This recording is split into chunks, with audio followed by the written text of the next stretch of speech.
Bismillahirrahmanirrahim. Assalamualaikum warahmatullahi wabarakatuh. Selamat pagi, Wabarakatuh. salam sejahtera untuk kita semua. Yang saya hormati Wakil Rektor UNS Bidang Akademik dan Penelitian, Profesor Dr. Fitria Rahmawati SSI MSI. Yang saya hormati Kepala UPT Perpustakaan UNS, Ibu Riah Wiratningsih SSMSI. Yang saya hormati juga narasumber pada pagi hari ini, Dr. Johan Jang dari Elsevier. Dan tidak lupa Bapak Ibu dosen dan juga mahasiswa dan teman-teman sekalian. Pada hari ini, hari Jumat tanggal 9 Januari 2026, bersama saya Dian Hapsari, kita akan berkumpul dalam webinar berjudul Meningkatkan Riset dan Publikasi melalui Scopus AI dan juga Science Direct. Webinar ini merupakan salah satu upaya perpustakaan dalam mendukung UNS menuju World Class University. Baik, Bapak Ibu, sebelum kita mulai acara, marilah kita berdoa sejenak menurut agama dan kepercayaan masing-masing. Berdoa mulai.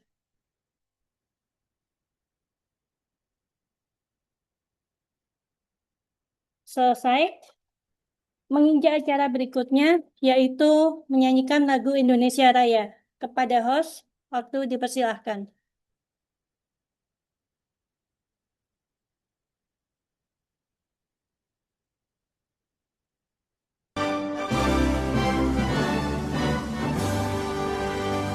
Indonesia tanah airku, tanah tumpah darahku.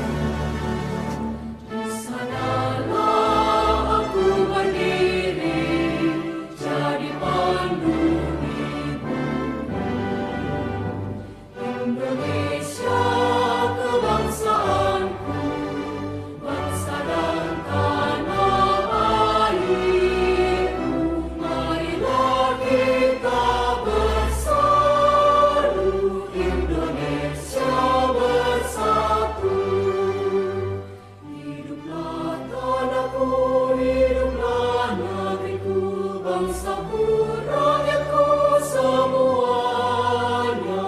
Bangunlah jiwanya, bangunlah badannya untuk Indonesia Raya.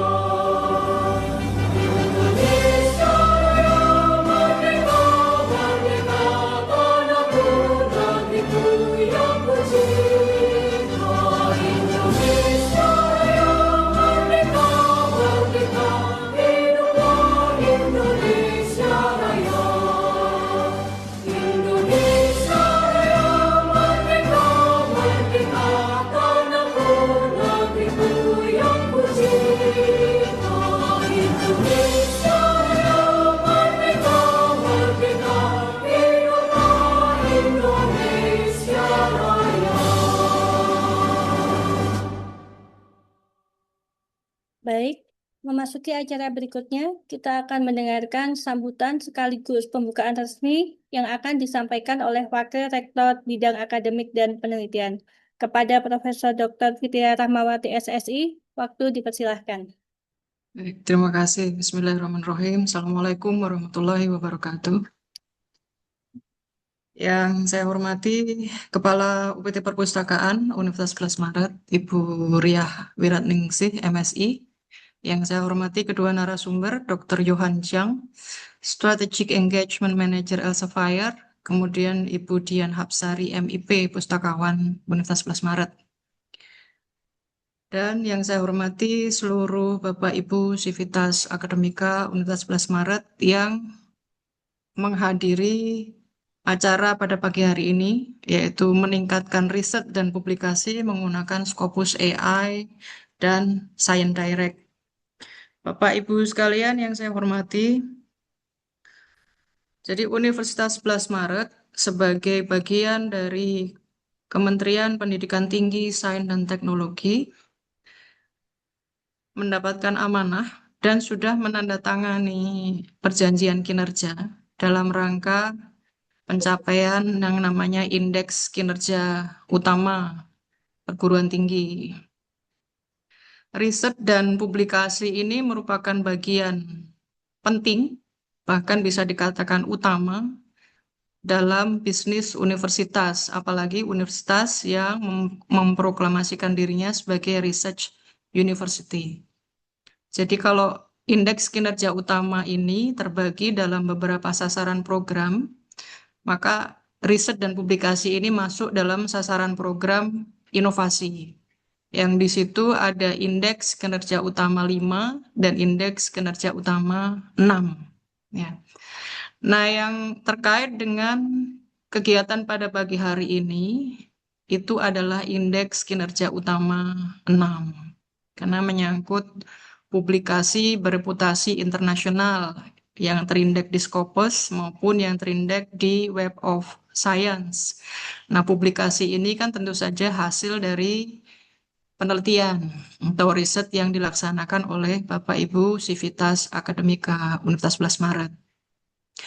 Kalau mencermati perjanjian kinerja tahun 2026 yang sudah diamanatkan kepada pimpinan universitas dan ini nantinya akan didistribusikan ke dalam IKU yang harus menjadi capaian fakultas, maka publikasi bereputasi internasional ini pada 2026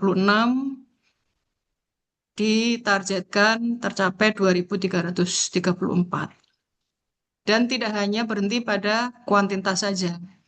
Jadi ada persentase publikasi top tier itu sebanyak target 12,36%. Ini target dari kementerian ya, yang ditetapkan untuk UNS. Kemudian target persentase publikasi pada kuartil 1 itu adalah 31,20%. Nah, dua hal itu bukan hal yang mudah, karena yang sebelumnya publikasi pada top tier data 2025 itu adalah hanya 11%. Kemudian yang publikasi pada Q1 itu hanya 28,6%. Jadi masih ada selisih capaian yang harus kita perjuangkan gitu. Bapak Ibu sekalian, maka di sini kami sangat berharap bahwa UNS sudah melanggan Science Direct cukup lama. Nah, itu kita pergunakan seoptimal mungkin. Kemudian pada 2026 ini, selain kita sudah melanggan Scopus dengan waktu yang sudah cukup lama, kita tambahkan atau kita melanggan fitur tambahan yaitu Scopus AI. Karena kalau melihat kenapa publikasi kita di top tier dan Q1 itu masih relatif rendah, itu karena kemungkinan kalau dari analisisnya Science Direct yang pernah ke UNS, kemungkinan adalah publikasi-publikasi kita itu belum termasuk dalam emerging topic. Jadi kalau untuk masuk ke top tier maupun Q1 agak berat. Apalagi untuk mendapatkan citasi.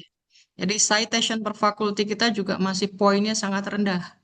Padahal ketercapaian atau kenaikan ranking QS World University Ranking itu juga ditargetkan oleh kementerian untuk nantinya masuk di kisaran 951 sampai 1000. Posisi kita sekarang kan masih di 1001 hingga 2000. Nah, emerging topic sebagai topik dalam penelitian ini kelihatannya sangat penting. Nah, itu bisa kita memanfaatkan Scopus AI. Nantinya narasumber akan menjelaskan lebih detail tentang hal tersebut ya. Kemudian meningkatkan citation per faculty serta kita bisa publish di top tier dan Q1 itu ternyata juga terkorelasi dengan kolaborasi internasional kita. Namun kolaborasi ini bukan sekedar kolaborasi, tetapi kolaborasi dengan right expert atau expert yang memang benar-benar di area itu akan push atau membantu kita untuk bisa mempublikasikan pada jurnal yang top tier Q1 dan mendapatkan citasi yang cukup besar tiap tahunnya. Sehingga kami sangat berharap seluruh Civitas Akademika ya bisa memanfaatkan Scopus AI yang sudah kita tambahkan, kita langgan dalam Scopus UNS, kemudian juga Science Direct ini dengan sebaik-baiknya. Jadi kita nanti bersama-sama meningkatkan sasaran program inovasi itu melalui jumlah publikasi, kualitas publikasi, dan peningkatan citation per fakulti dari Universitas 11 Maret. Dengan mengucapkan Bismillahirrahmanirrahim, saya membuka acara Anda Bahagia hari ini, yaitu meningkatkan riset dan publikasi menggunakan Scopus AI dan Science Direct. Insya Allah acara pada pagi hari ini membawa manfaat dan sangat bermanfaat bagi kita semuanya. Semoga diberikan kelancaran dan kesuksesan untuk Bapak Ibu sekalian seluruh sivitas akademika UNS. Mohon dimaafkan atas segala kekurangan. Billahi taufik wal hidayah. Wassalamualaikum warahmatullahi wabarakatuh. Waalaikumsalam warahmatullahi wabarakatuh. Terima kasih sekali, Prof, atas sambutan dan juga pembukaannya. Baik, Bapak Ibu, sebelum kita masuk ke dalam materi, ini ada sesi foto bersama sebentar. Jadi minta tolong untuk Bapak Ibu untuk menyalakan kameranya, nanti host akan mengambil gambar. Kepada host, dipersilahkan. Baik, terima kasih, Bu Moderator. Mohon izin untuk ambil gambar.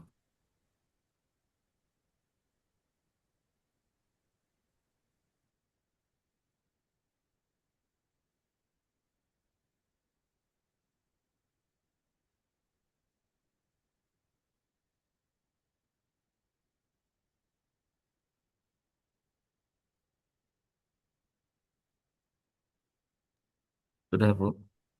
Oke, sudah. Terima kasih, host. Baik, Bapak Ibu, eh, kita ini PR-nya agak banyak.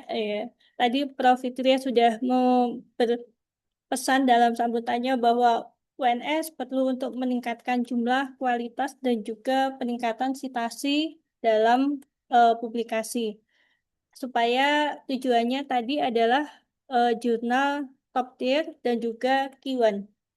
Sebenarnya PR UNS perpustakaan itu juga sudah melanggan Scopus dan juga Science Direct itu sekitar sejak tahun 2014.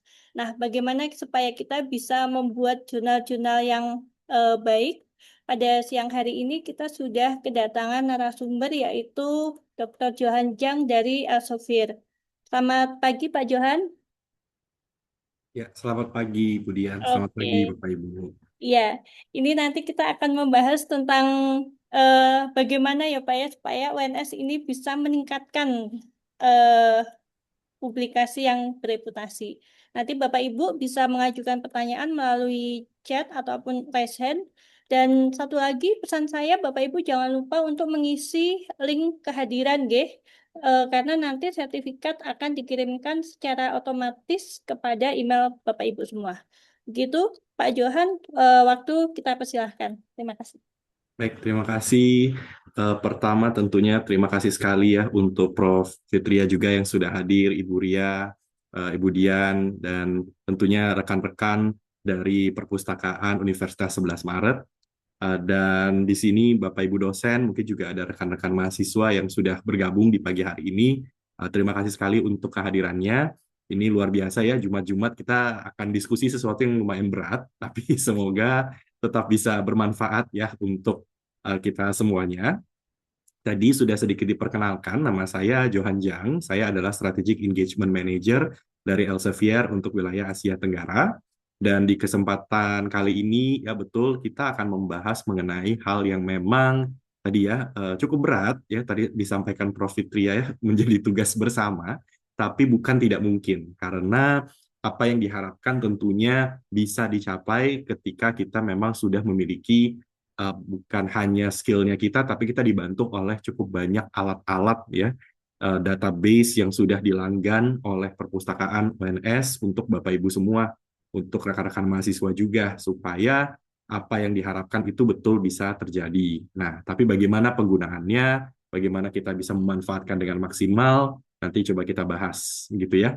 Nah, saya izin untuk share screen terlebih dahulu, ya. Dan nanti kita akan juga melakukan live demo supaya kita bisa lebih familiar begitu ya terhadap alat-alat yang tadi disebutkan begitu. Nah, jadi Bapak Ibu ya, kalau di share screen saya ya, empowering UNS research to publish impactful ya research begitu ya. Nah, kita akan fokus pada Scopus AI dan juga Science Direct. Oke, saya mungkin mulai, ini ada beberapa sedikit saja pengantarnya ya. Kita akan lihat challenge-nya ya, yang sebenarnya tadi Prof. Fitria sudah sedikit menyebutkan, tapi coba kita lihat dalam skala yang lebih besar lagi ya. Di Indonesia sendiri tantangannya sekarang seperti apa, kemudian bagaimana Elsevier mencoba untuk juga support ya menghadapi berbagai tantangan ini. Lalu kita akan lihat bagaimana Scopus AI dan Science Direct ini bisa membantu Bapak Ibu untuk hopefully bisa menyelesaikan tantangan seperti ini ya. Oke, Bapak Ibu, mungkin saya mulai dengan yang pertama ya. Ini adalah angka yang cukup random sepertinya ya, sepertinya random, tapi angka 347.889 ini adalah total publikasi di Indonesia dari tahun 2020 sampai 2025. Ini kebetulan angkanya sudah tutup tahun, jadi pas begitu ya. Nah, jelang sampai akhir 2025 itu angkanya 347.889, semua ini yang terindeks Scopus ya. Nah, kalau angka ini kita lihat, tentu kita perlu mengartikan dulu ya. Nah, maksudnya angka ini tuh seperti apa nih ya. Nah, mungkin saya perlu tanya dulu ke Bapak Ibu semua, kalau lihat angka yang tadi 347.889, nah boleh mungkin ditaruh di bagian chatting Bapak Ibu ya. Menurut Bapak Ibu, angka ini apakah tinggi atau rendah kalau dibandingkan dengan negara-negara lain di Asia Tenggara? Nah, mungkin boleh Bapak Ibu taruh aja di chatting ya, cukup ketik tinggi atau rendah gitu. Nah, saya mau lihat menurut asumsinya Bapak Ibu lah, begitu ya. Nah, low, high, tinggi, rendah, gitu. Kita coba lihat. Oke, sudah ada beberapa yang mulai masuk. Ini yang masuk rendah semua nih Bapak Ibu ya, kayaknya nggak, masih pesimis. Satu tinggi, sisanya rendah ini sepertinya. Oke, jadi kalau dibandingkan dengan negara-negara lain di Asia Tenggara, kita tunggu sebentar ya. Nah, rendah apa tinggi sih angka? Jadi angkanya adalah nih 347.889. Ini hasil kita selama 6 tahun gitu ya. Nah, oke, ada lagi Bapak Ibu di chatting. Oke, kalau saya lihat sekilas ini 95% rendah ini. Kayaknya agak-agak pesimis ya. Oke, nah coba kita lihat ya dengan angka tadi bagaimana sebenarnya posisi Indonesia di Asia Tenggara. Ternyata posisi Indonesia itu adalah nomor 1. Ya, ini perjalanannya saya tarik mundur. Ya, kita tarik mundur dari 2016 bahkan. Sebenarnya bahkan dari 2018 Indonesia itu sudah posisinya paling tinggi. Ya, jadi konsisten dari 2018 terus sampai dengan 2025 ya, itu posisi Indonesia itu sudah melewati Malaysia ya. Nah, sehingga memang angka yang tadi itu betul, secara jumlahnya kita adalah yang tertinggi di Asia Tenggara ya. Kita sempat memang kalau kita lihat di sini ya, dari waktu 2016 kita masih di bawah Thailand, di bawah Singapura dan Malaysia. Tapi kemudian 2018 ini titik pertama, meskipun di sini beda tipis ya dengan Malaysia, tapi kita lebih tinggi ya. Kemudian konsisten naik terus. 2022 kita sempat turun ya, tapi tetap paling tinggi. Lalu 2023, 4, nah ini terus mengalami kenaikan begitu. Nah, jadi kondisinya seperti ini. Kalau kita lihat saat ini memang Indonesia, Malaysia, kemudian yang berikutnya itu Thailand, Singapura, ya, Vietnam dan Philippines. Nah, kalau kita lihat angka ini dan grafik seperti ini ya, memang cukup wajar karena Indonesia secara populasi paling besar di Asia Tenggara. Kalau kita bukan yang paling tinggi, agak aneh, Bapak Ibu. Ya, udah kampusnya paling banyak, ya, populasinya paling banyak, kampus paling banyak, dosen paling banyak, mahasiswa paling banyak. Jadi kalau itu semua digabung, sudah sewajarnya kita harusnya paling tinggi, begitu ya. Nah, kemudian tapi ya bukan berarti dengan jumlah yang sebegitu besarnya ya Indonesia tidak punya tantangan-tantangannya dalam riset begitu. Nah, tantangannya apa? Kita coba lihat beberapa hal. Pertama, ini adalah masalah presentase Q1 dan Q2 yang tadi sempat Prof.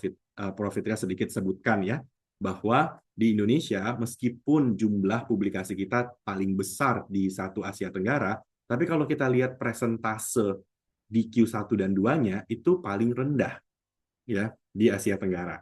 Kita bisa lihat yang paling tinggi itu Singapura. Singapura ini konsisten hampir atau bahkan 2025 itu 90% di Q1 dan Q2 Bapak Ibu. Ya, mungkin kalau rata-rata sedikit di bawah 90%, tapi intinya mereka konsisten ya antara mungkin 87 sampai 90% itu di Q1 dan Q2. Thailand itu juga lebih dari 80% dan itu naik terus ya. Nah, bahkan negara seperti Filipina gitu ya, Malaysia, Vietnam itu juga mereka sudah di atas 50% untuk Q1 dan 2-nya. Nah, Indonesia itu kita bisa lihat ya, ada kalau zaman-zaman 2016 sampai dengan 2021 itu kita rendah-rendahnya tuh Bapak Ibu. Ya, kita bahkan di bawah 30% untuk Q1 2-nya. Nah, mengalami kenaikan, jadi mulai ada pergerakan yang lumayan bagus ya. Dari 2022 sampai 2025 itu sebenarnya sudah kita bisa lihat ya itu sudah sedikit di atas 50%.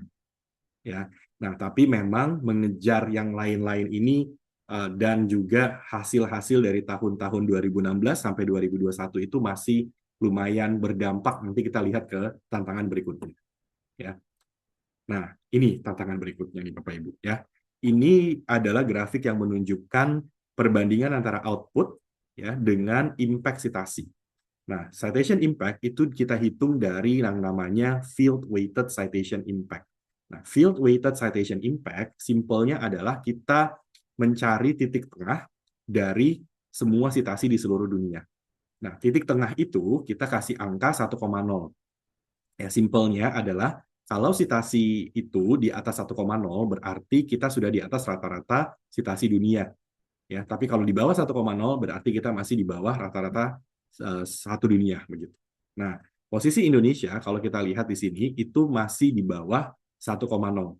Ya, ini kalau tidak salah antara 0,81 atau 0,82.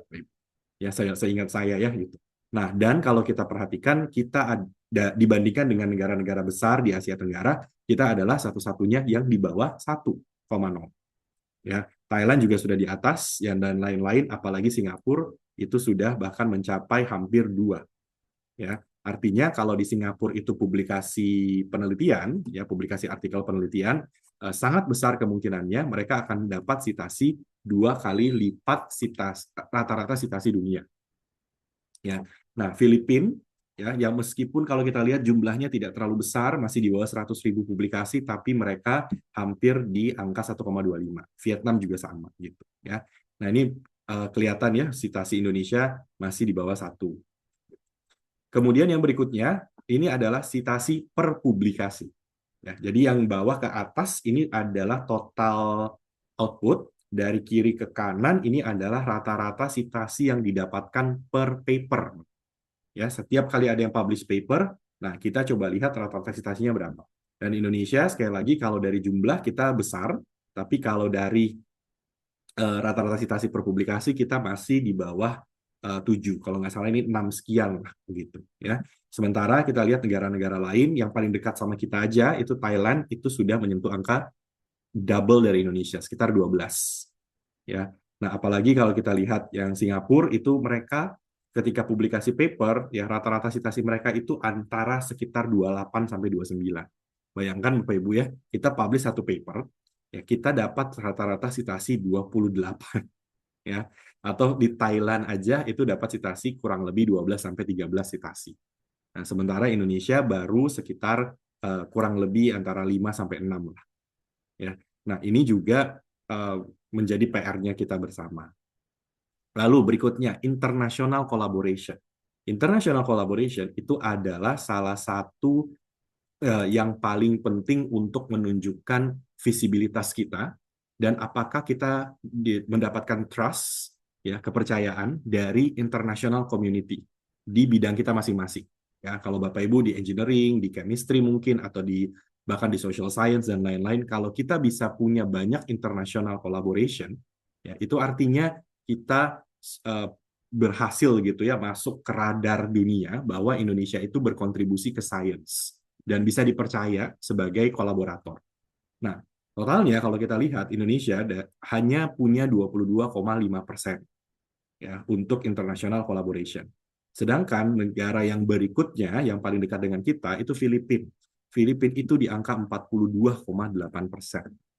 Ya, jadi kita masih tidak kurang terlihat nih di radar dunia, ya international collaboration kita masih istilahnya ya kalau bahasa kasarnya ya Bapak Ibu ya kita masih jago kandang, ya kita belum terlalu masuk ke ranah international collaboration. Sementara kita lihat negara-negara lain bahkan Vietnam saja itu mereka lebih dari 50% paper mereka hasil international collaboration. Ya, Malaysia juga sama, Singapura jangan ditanya ya, hampir 70% paper mereka international collaboration. Ya. Nah, dan ini data yang terakhir yang saya share ya adalah mengenai policy. Jadi yang bawah ke atas itu masih sama, itu output, tapi dari kiri ke kanan itu adalah policy, kebijakan publik. Jadi kita juga punya data di Elsevier mengenai kebijakan publik yang dibuat berdasarkan hasil penelitian, ya berdasarkan hasil publikasi. Nah, kalau kita lihat ya berapa persen sih kebijakan publik yang dihasilkan, yang menggunakan begitu ya hasil-hasil penelitian. Nah, ternyata kalau kita lihat di sini Indonesia juga paling rendah, jadi masih di bawah 2%. Ya, yang lain-lain kita lihat juga sebenarnya tidak tinggi-tinggi sekali begitu ya, tapi kalau kita perhatikan ya salah satu yang luar biasa itu Filipina. Ya, Filipina punya kebijakan publik yang di publikasi begitu ya, yang disitasi oleh kebijakan publik itu hampir mencapai 7%. Dan ini adalah level global dan level nasional. Ya. Nah, artinya kalau kita bandingkan semua data-data yang tadi saya share, ya, kesimpulannya apa sih? Kesimpulannya adalah kita punya satu kata kunci yang menjadi tugas kita bersama, yaitu impact. Ya, sebenarnya ya atau riset berdampak gitu. Kalau sekarang kan dikti saintek berdampak gitu ya, Bapak Ibu ya. Nah, sebenarnya ini sudah kita share ke berbagai macam pemangku kepentingan dari tahun 2018, Bapak Ibu. Ya, dari 2018 sebenarnya kita di Elsevier sudah memprediksi bahwa kalau tidak ada intervensi, ya kalau kita kembali ke yang ini nih Bapak Ibu ya. Jadi dari 2018 bahkan kita sudah memprediksi bahwa kalau tidak ada intervensi di Indonesia, meskipun angka ini kelihatannya bagus, ya tapi kalau ditelaah lebih dalam kita pertajam lagi, sebenarnya Indonesia punya sudah kelihatan akan bermasalah dalam beberapa tahun ke depan, ya dan ternyata memang prediksi kita betul, ya karena Indonesia terlalu mementingkan jumlah, ya yang penting publish, terserah mau di mana, tidak peduli dengan yang namanya dampak, dan akhirnya itu akan menjadikan penurunan, ya bukannya malah bangga begitu ya, tapi penurunan science, ya bahkan kita agak keras waktu itu degradasi science Indonesia di mata dunia. Gitu. Ya kita tidak merasakan dampak sains itu seperti apa. Nah, tapi mungkin sekarang barulah mulai kesadaran tersebut muncul sehingga memang arahnya sekarang adalah semua bicara tentang dampak dari publikasi, ya bahwa publikasi itu bukan sekedar asal publish tapi harus berdampak. Nah, nggak masalah, memang kita agak ketinggalan nih Bapak Ibu sama negara-negara lain ya yang membicarakan ini sudah bertahun-tahun sebelumnya. Nah, tapi at least kita mulai. Dan kita punya satu power yang memang belum dimiliki negara lain, yaitu populasi yang besar, ya dosen yang jumlahnya banyak, ya mahasiswa juga jumlahnya banyak. Jadi resource itu memampukan sebenarnya kita bisa lebih cepat untuk menghasilkan dampak. Nah, tapi tentu saja tidak bisa sekedar tahu nih ya visinya apa, bagaimana apa yang mau dicapai, tapi kita juga harus didukung oleh berbagai macam partner lah begitu. Nah, makanya kalau dari kita begitu ya dari Elsevier, bagaimana kita mensupport adanya riset-riset yang lebih berdampak itu dengan setidak-tidaknya ya kita berkolaborasi dengan berbagai macam pemangku kepentingan ya untuk menghadirkan 3 hal. Yang pertama adalah quality content and tools ya. Kita sadar bahwa kita tidak bisa meminta kepada peneliti untuk menghasilkan ya kita sadar bahwa kita tidak bisa meminta kepada peneliti untuk menghasilkan penelitian yang bagus tapi tidak dikasih senjata gitu ya, nggak dikasih alatnya. Nah, karena itu Pertama yang kita selalu hadirkan itu adalah quality content and tools melalui Science Direct, melalui Scopus, Mendeley, dan lain-lainnya. Ya. Nah, tapi selain itu, yang berikutnya juga kita hadirkan capacity building, ya, melalui workshop yang seperti hari ini begitu ya, untuk para peneliti, untuk para mahasiswa, librarians, ya, research admin dan seterusnya. Dan kita juga sudah mulai begitu ya mengadakan research and researcher visibility. Artinya kita juga coba membantu mengangkat para peneliti-peneliti dan juga hasil-hasil penelitian yang hebat-hebat yang dimiliki oleh Indonesia ya ke mata dunia. Ya, kita mulai meng-highlight begitu ya, termasuk salah satu yang kita buat itu untuk para pustakawan ya. Kita buat kerjasama dengan di Singapura begitu ya, program untuk upgrading skill dari pustakawan, dan mereka juga bisa showcasing di sana. Untuk para peneliti kita punya, nanti Bapak Ibu boleh cek ya, kita punya Elsevier Foundation, di mana Elsevier Foundation itu setiap tahunnya punya grant yang sangat besar, dan Bapak Ibu bisa daftar juga untuk kalau tidak salah di Indonesia tuh pernah menang juga ya, untuk mendapatkan seperti itu, dan itu meningkatkan visibilitas di mata dunia. Nah, jadi program-program seperti ini yang kita buat ya, dan hari ini memang kita tidak banyak fokus di capacity building dan researcher visibility, tapi kita fokus ke tools-nya nih Bapak Ibu. Karena ini yang nanti pasti paling berdampak sehari-hari buat Bapak Ibu semua. Ya, nah kita fokus pada Science Direct dan Scopus AI khususnya. Ya. Nah, jadi sekedar mengingatkan saja bahwa Bapak Ibu ya, UNS sudah melanggan Science Direct udah lama banget nih ya. Jadi seharusnya sudah tahulah begitu ya bahwa memang UNS punya akses ke Science Direct. Sekedar tambahan informasi saja bahwa Science Direct setiap tahunnya kita selalu tingkatkan kualitasnya. Ya, ini data terakhir tahun 2025 sampai saat ini Science Direct itu punya punya jurnal-jurnal yang kebanyakan di Q1 dan 2, yaitu sebesar 93%. Ya, jadi kalau Bapak Ibu menggunakan Science Direct sebagai referensi, sangat besar kemungkinannya referensi tersebut ya ada di Q1 dan 2. Kalau yang Q1-nya itu bahkan mencapai 76%. Ya. Jadi 76% Q1 ya, kemudian kalau kita tambah lagi dengan Q3-nya yang 7%, nah sisanya Q2, berarti kita bisa bilang sebagian besar memang malah di Q1 ya. Jurnalnya juga sekitar 2.700 begitu ya. Kita juga ada buku-buku yang semuanya tentu berkualitas, dan Bapak Ibu punya akses ke semua disiplin ilmu ya.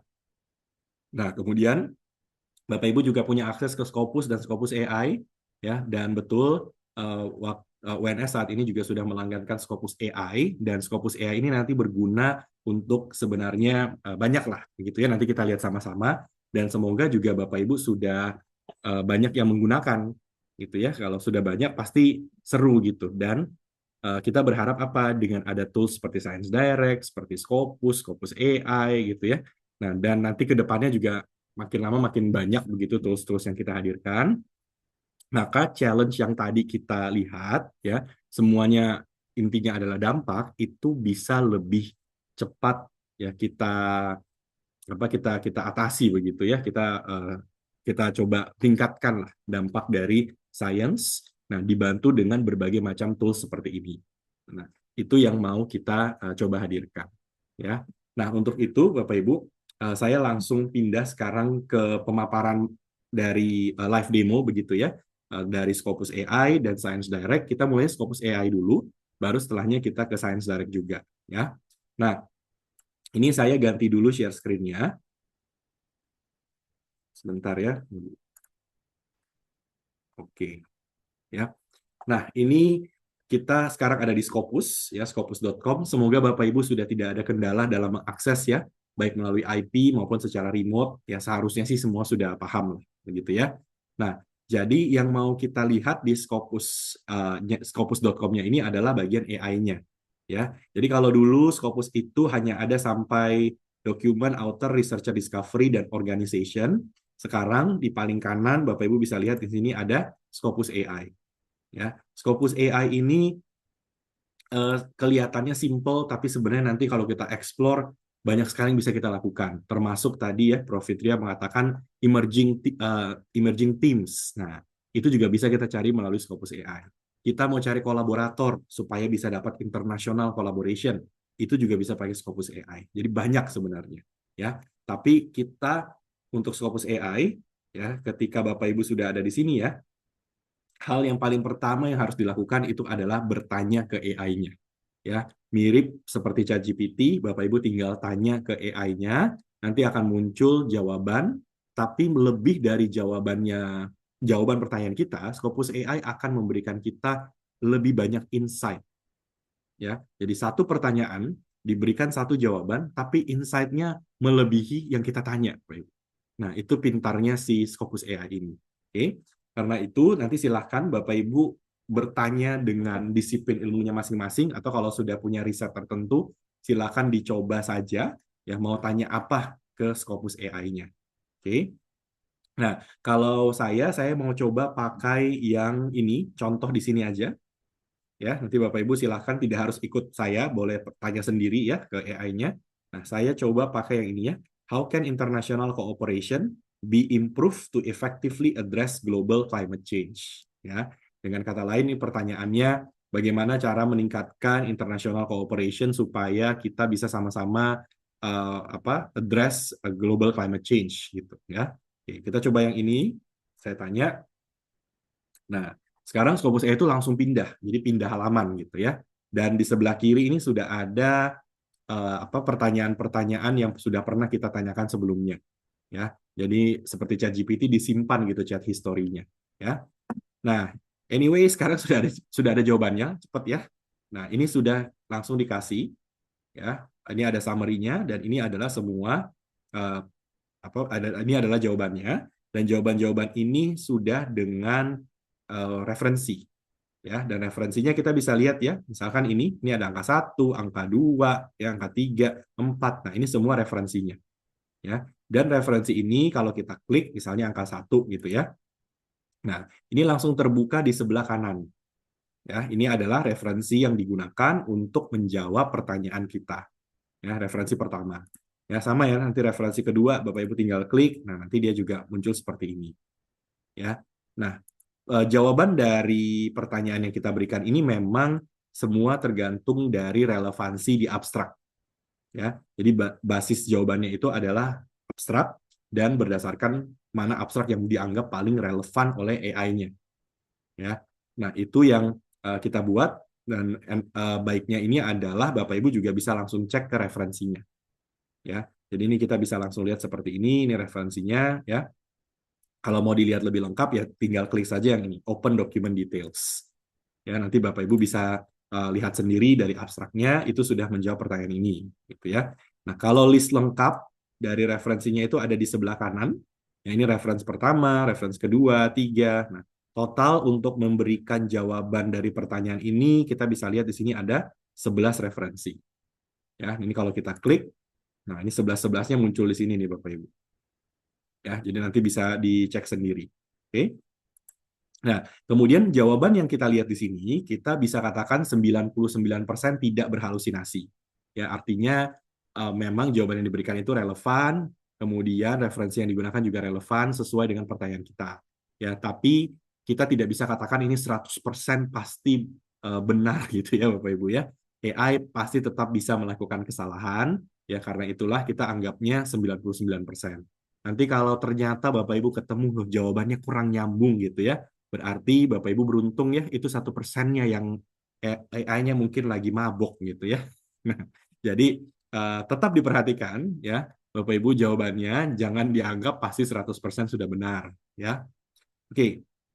Kemudian berikutnya selain kita dikasih jawaban seperti ini, nah kita dengan referensi-referensi ini ya, nah Bapak Ibu juga bisa lihat di sebelah kanan, ini ada namanya foundational documents. Nah, foundational documents ini adalah dokumen-dokumen lain yang menurut AI sepertinya menarik nih untuk dibaca, dan ini banyak sekali dapat sitasi. Ya, jadi mungkin dokumen-dokumen yang sebelah kanan ini nih, ya, ini tidak langsung menjawab pertanyaan kita. Ya, tapi somehow menurut AI-nya, ini kalau dibaca, ya, itu cukup cukup mendasar begitu untuk kita ketahui. Ya, kalau tadi kan saya tanyanya tentang climate change ya. Nah, dari sini kalau kita lihat benar ya, ini tentang overcoming free riding in international climate policy. Ya, meskipun ini udah agak lama tahun 2015 tapi citasinya banyak 825 dan menurut AI coba deh baca ini gitu. Ya, kita dikasih info seperti itu. Terus yang ini, Global Warming Gridlock, Creating More Effective Strategies for Protecting the Planet. Nah, ini juga punya 490 citasi. Ya, jadi meskipun ini dokumennya tidak dipakai, oh ini lebih luar biasa, 23.000 citasi ya. Jadi intinya ini tidak dipakai untuk menjawab pertanyaan kita, tapi boleh kita baca-baca untuk sebagai tambahan siapa tahu menjadi insight begitu ya. Nah, inilah gunanya si foundational document sebelah kanan. Ya, kalau saya di kelas ya, karena saya juga ngajar Bapak Ibu ya. Nah, kita juga pakai Scopus AI, tidak masalah gitu. Kita pakai seperti ini. Nah, saya biasanya juga meminta kepada mahasiswa untuk coba cek juga foundational dokumennya. Ya, nah ini yang bagus-bagus nih, Pak. Ya, supaya kita jadi lebih tahu tentang topik kita. Ya, nah berikutnya ya kalau kita scroll lagi ke bawah, Bapak Ibu. Nah, ini ada namanya expanded summary. Ya, expanded summary intinya sih sebenarnya sama dengan jawaban yang diberikan, tapi ini versi yang lebih lengkap aja. Ya, jadi ini kita bisa lihat di expand begitu ya, dan ini juga kalau kita perhatikan secara referensinya lebih banyak. Ini ada 13 referensi ya, dan memang ini mencoba dari pertanyaan kita dikaitkan dengan kira-kira apalagi nih yang menarik untuk dibahas sesuai pertanyaan kita. Ya.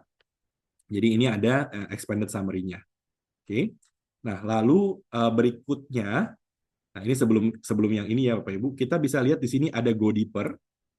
Ya, Go Deeper itu simpelnya adalah pertanyaan-pertanyaan lanjutan. Ya, jadi kita udah dipancing sama AI-nya, coba tanya lagi pertanyaan apa begitu ya yang bisa memperdalam hasil pencarian kita dan pemahaman kita akan topik itu. Ya, jadi ini kita kalau klik-klik ini ya nanti muncul lagi jawabannya sama persis seperti yang kita lihat, prosesnya sama persis seperti yang kita lihat sekarang.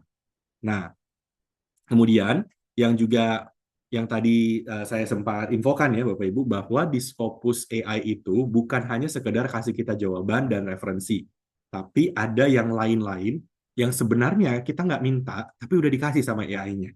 Ya, jadi lumayan nih. Ya. Pertama, kita dikasih yang namanya ini, concept map. Ya, jadi ini ya, insight at a glance. Di sini ada concept map, ada topic expert, dan ada emerging themes. Nah, pertama kita lihat dulu yang concept map. Begitu kita klik, dia muncul di sebelah kanan begitu ya. Nah, sebelah kanan ini kita bisa lihat adalah konsep-konsep yang saling terkait dengan pertanyaannya kita. Jadi menurut AI, tadi itu saya tanya tentang ini nih, International Cooperation for Climate Change. Gitu. Nah, lalu kata AI-nya, konsep ini ya sangat terkait dengan 4 konsep lagi. Ya, pertama terkait dengan evaluation system. Betul ya, kalau kita lihat climate change pasti harus terkait dengan bagaimana mengevaluasinya. Terkait dengan sustainable development, terkait dengan climate governance, dan terkait dengan global agreements. Nah, jadi AI-nya udah pinter nih. Dia kasih tahu, coba lihat lagi linknya seperti ini. Dan di setiap link ini pun masih ada lagi nih lanjutannya Bapak Ibu. Ya, dan ini semua bisa diklik. Jadi misalnya ya, saya mau cari tahu bagaimana International Cooperation for Climate Change itu hubungannya dengan Global Agreement misalnya. Ya, nah ini klik aja, Bapak Ibu.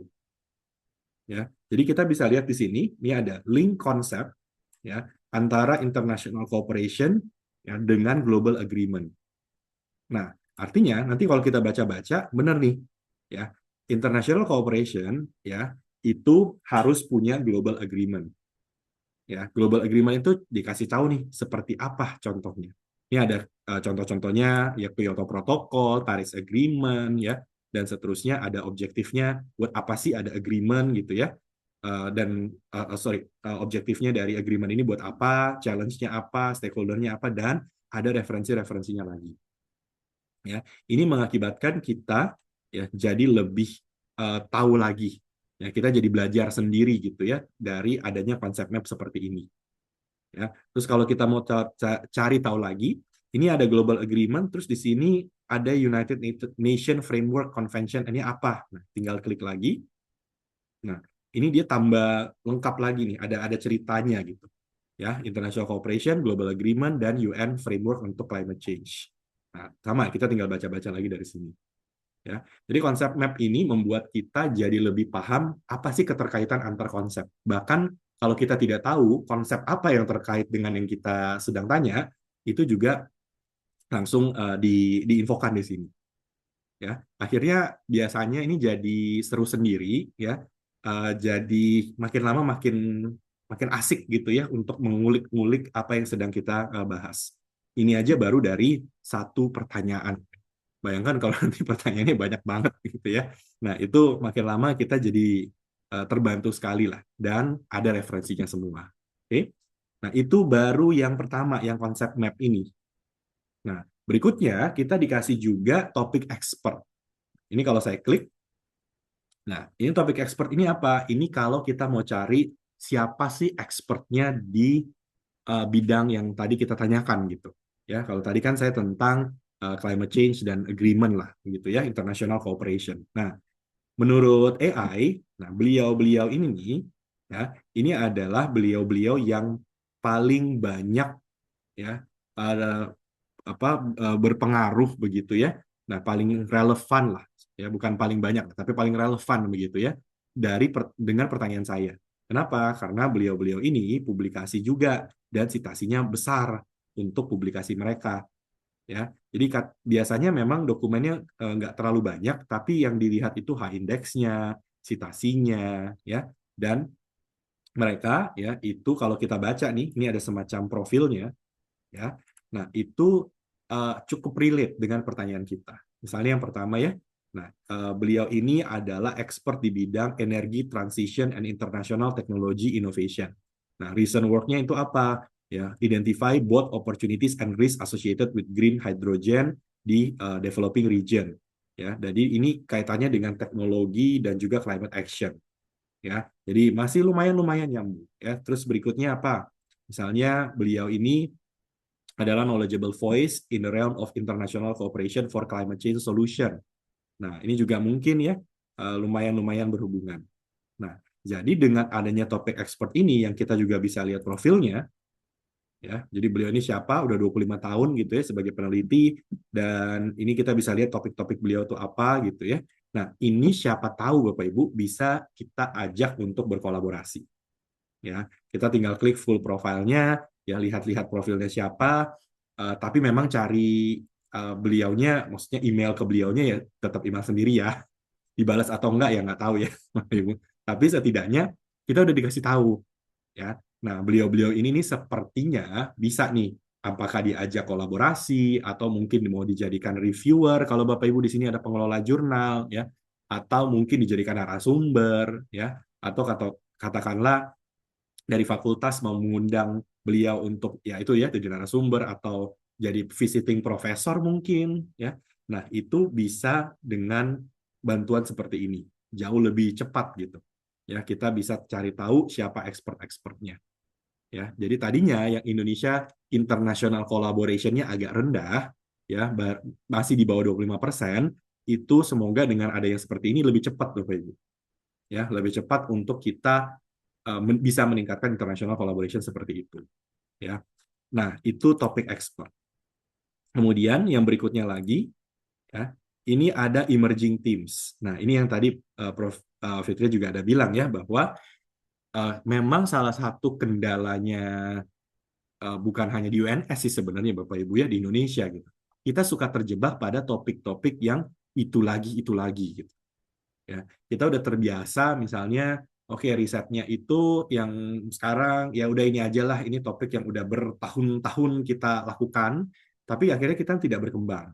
Ya, nah AI ini membantu kita untuk bisa menginfokan ya topik-topik mana yang lagi emerging, yang lagi naik daun, dan mana topik-topik yang udah membosankan, Bapak Ibu. Ya, kita cukup klik dari pertanyaan kita tadi.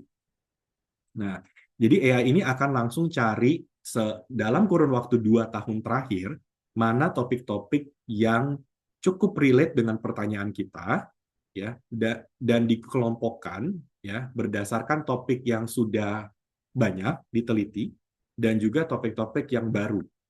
Nah, kita bisa lihat di sini, kalau yang sudah banyak diteliti, itu kita masukkan ke dalam consistent theme.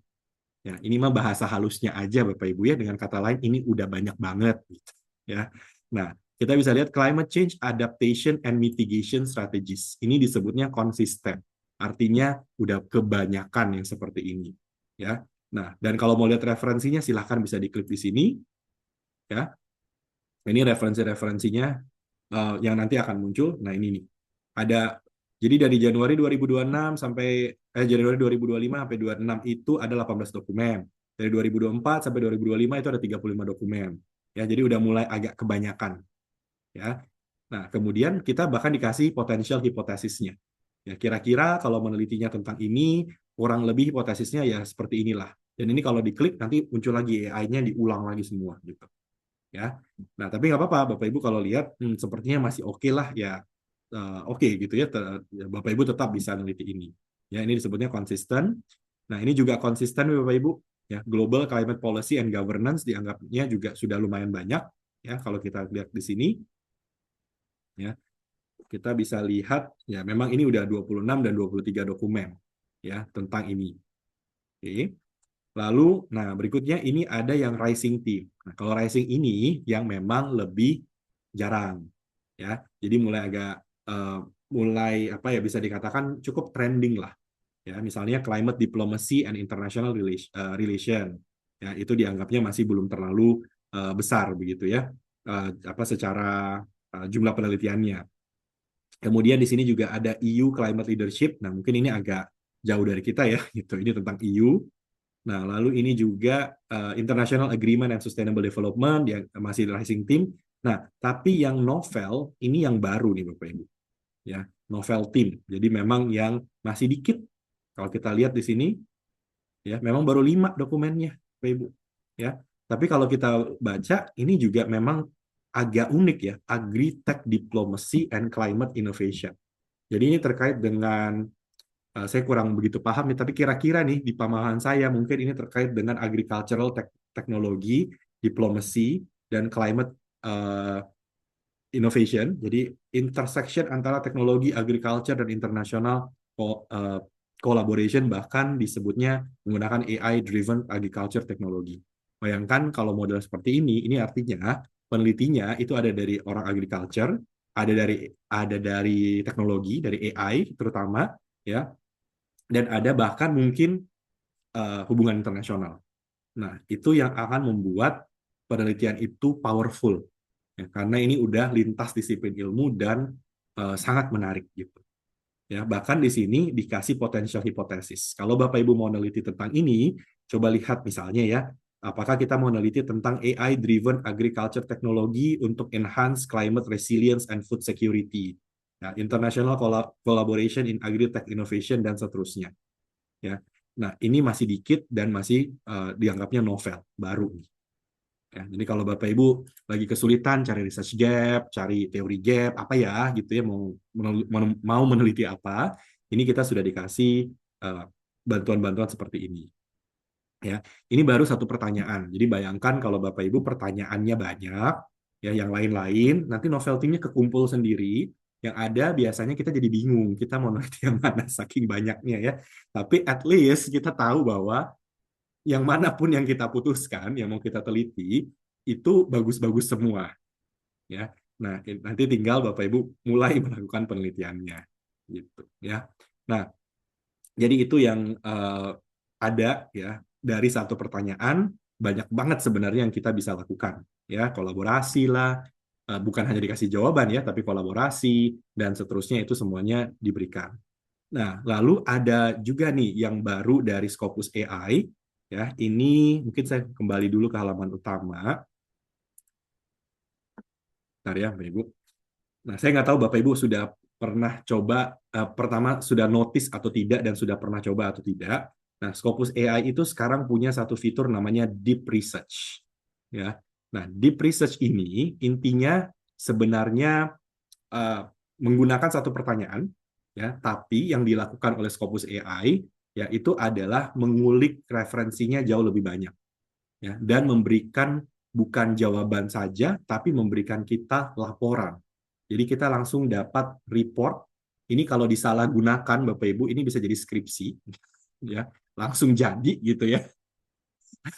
Karena memang dari satu pertanyaan itu, ya, itu dikulik sampai puluhan, bahkan saya pernah lihat sampai lebih dari 100 referensi dan dibuatkan laporannya.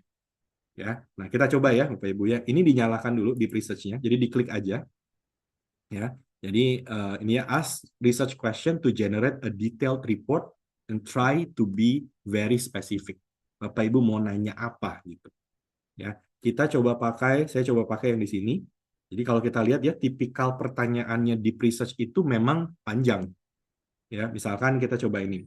What are the long-term cognitive and behavioral effects of AI-generated educational feedback on middle school students' learning outcome? Ya, kalau kita lihat pertanyaan ini aja, ya, ini udah nanya apa efek dari pakai AI untuk ketika guru pakai AI memberikan feedback ke anak SMP, dan efek itu yang mau dilihat adalah efek kognitif dan behavioral. Nah, kalau ditanya begitu kan kita pusing ya jawabnya ya gitu. Tapi AI-nya berusaha untuk menjawab ini. Kita coba ya, Pak Ibu, saya pakai ini. Nah, dan di research-nya ini sudah saya nyalakan. Di research itu agak lama, biasanya sekitar 2 menit lah. Ya, jadi kita ya udahlah kita ngobrol-ngobrol dulu gitu ya sambil nungguin si deep research ini lagi thinking tuh Bapak Ibu ya, 11 detik, 12, 2 menit lah ya. Ini boleh ditinggal dulu ya. Bapak Ibu bisa bikin kopi ya, tunggu aja bentar. Ya. Nah, ini kalau lagi live demo nih saya suka bingung, Bapak Ibu, kita ngapain ya 2 menit? Ya. Nah, ini memang ya biarkanlah dia kerja dulu. Ya. Cuma satu hal penting ya Bapak Ibu, baik yang simple research yang tadi, ya yang cuma dapat jawaban simple aja, apalagi di research gitu, itu bukan tidak bisa sih, jangan di copy paste, ya. Karena kalau Bapak Ibu copy paste jawabannya, kemudian nanti dicek sama AI checker, itu pasti ketahuan ini buatan AI. Ya, jadi kita sengaja tidak memberikan proteksi terhadap AI checker supaya kita researcher itu tidak sekedar copy paste dari jawabannya. Ya, jadi kalau Bapak Ibu copy paste itu udah pasti ketahuan ini buatan AI. Ya, itu silakan ya nanti Bapak Ibu hindari seperti biasalah. Ya, paraphrasing, Bapak Ibu baca lagi, dan kita harus selalu ingat bahwa ini hanya 99% korek, ya relevan. Ya, 1%-nya bisa jadi salah. Ya, oke, sekitar 30 detik lagi.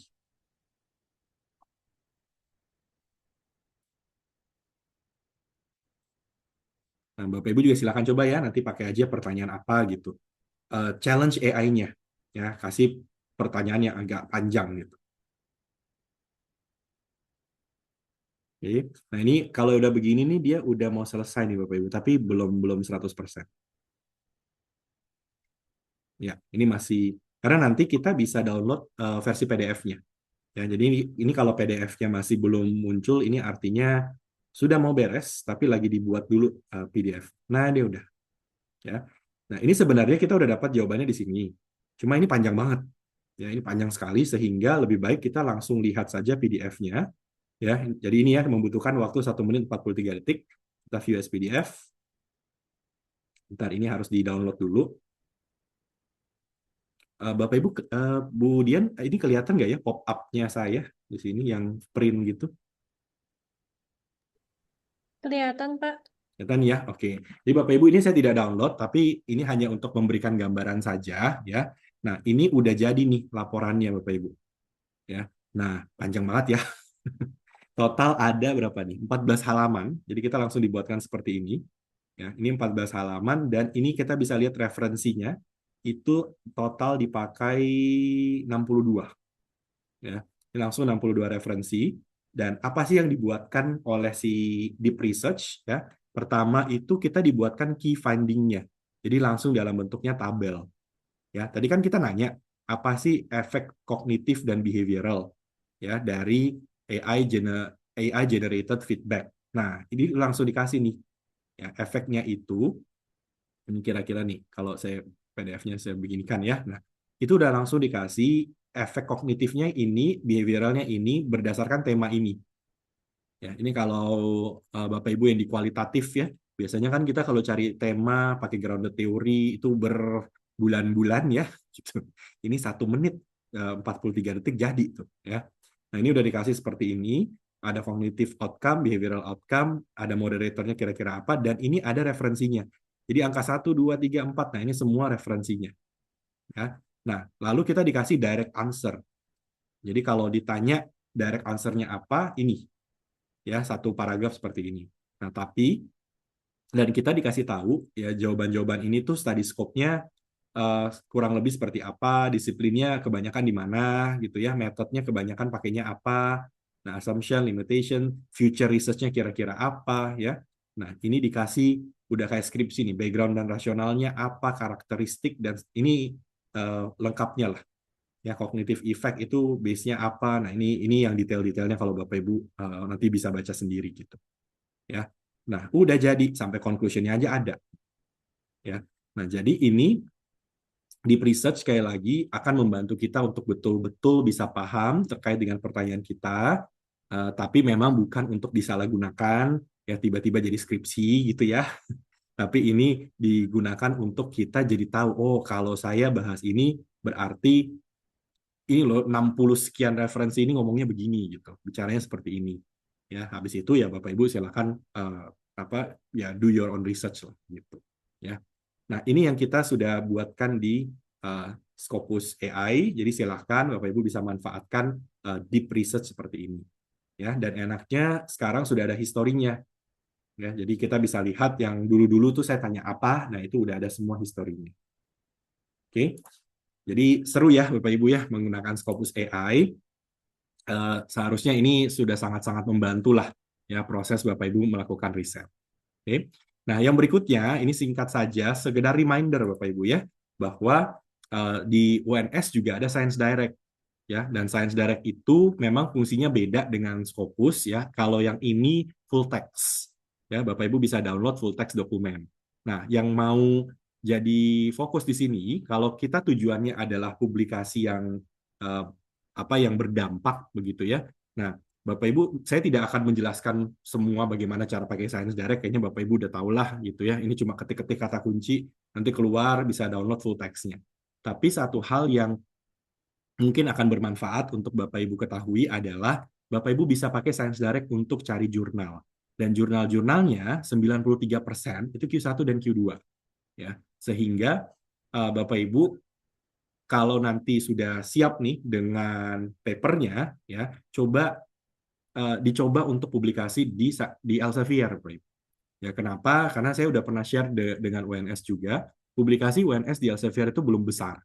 Ya, masih di bawah 10%. Tapi efek ke citasinya tuh besar sekali.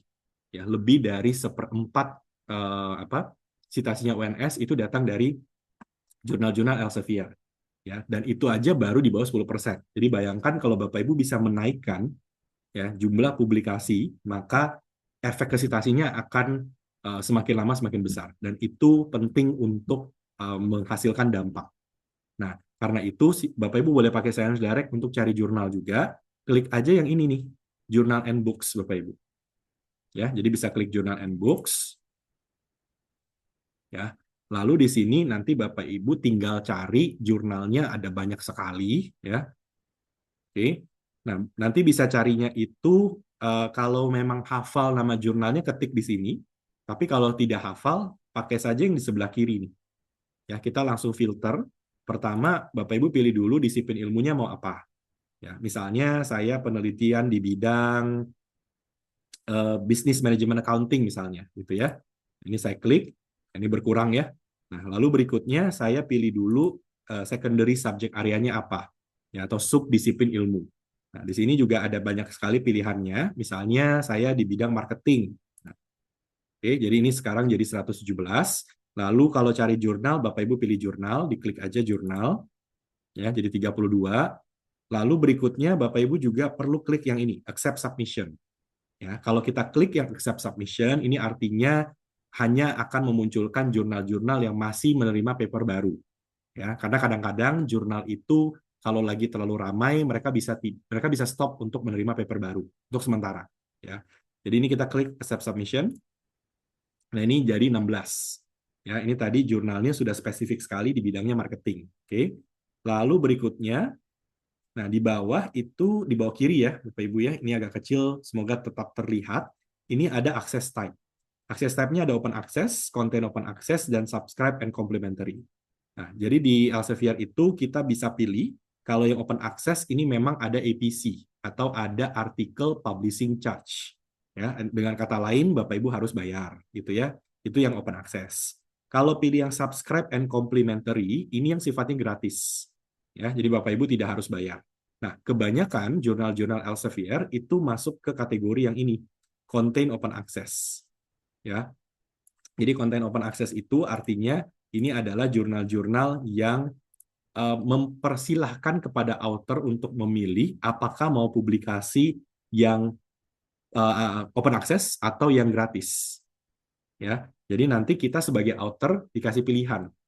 Oke. Dan tidak ada perbedaan perlakuan kepada artikel kita terlepas dari pilihan kita. Ya, jadi kadang-kadang kan kita berasumsi ya, kalau open access pasti lebih cepat atau lebih gampang. Nah, dalam kasus Elsevier itu tidak berlaku sama sekali, Bapak Ibu ya. Sama aja, Bapak Ibu mau open access silahkan, ya. Yang penting fundingnya cukup. Bapak Ibu mau subscription silahkan, ya. Antriannya sama aja. Oke, jadi nanti ini silahkan dipilih-pilih, lalu tinggal lihat aja jurnalnya di sini. Nah, misalnya ya, saya klik yang ini, Industrial Marketing Management. Nah, ini kita bisa langsung masuk ke mini website dari jurnalnya. Nah, di mana di sini sudah ada info tentang artikel and issue-nya, about jurnalnya. Kalau Bapak Ibu mau publish, ya, itu bisa langsung klik yang ini, submit your article, ya, dan bisa juga baca-baca dulu teknisnya. Ya, teknisnya itu ada di sini, Guide for Authors. Ya, teknis itu maksudnya sampai dengan spasi, margin, font, ya. Kemudian judul tabel itu taruh di kiri, apa di kanan, apa di bawah, atas. Nah, itu ada di Guide for Authors. Ya, baru nanti Bapak Ibu tinggal submit artikelnya. Nah, jurnal ini hybrid, jadi jurnal ini memberikan opsi nih, Bapak Ibu. Ya, kalau Bapak Ibu publikasinya open access, itu biayanya 4.140 exclude tax. Kalau kita hitung di rupiah, ini bisa DP mobil ya, Bapak Ibu ya. Jadi ini kalau yang open access, tapi ada juga yang subscription. Kalau yang subscription itu yang gratis, ya. Dan nanti Bapak Ibu boleh pilih, terserah mau yang open access atau yang subscription. Ya, dan sekali lagi tidak ada perbedaan perlakuan terhadap artikel tersebut. Ya. Lalu kita juga sediakan ini. Nah, ini adalah pertanyaan yang paling sering ditanya oleh author. Berapa lama waktu publikasi? Nah, udah kita kasih ini di sini. Ya, angka-angka yang Bapak Ibu lihat di sini bisa berubah tergantung dari antrian paper.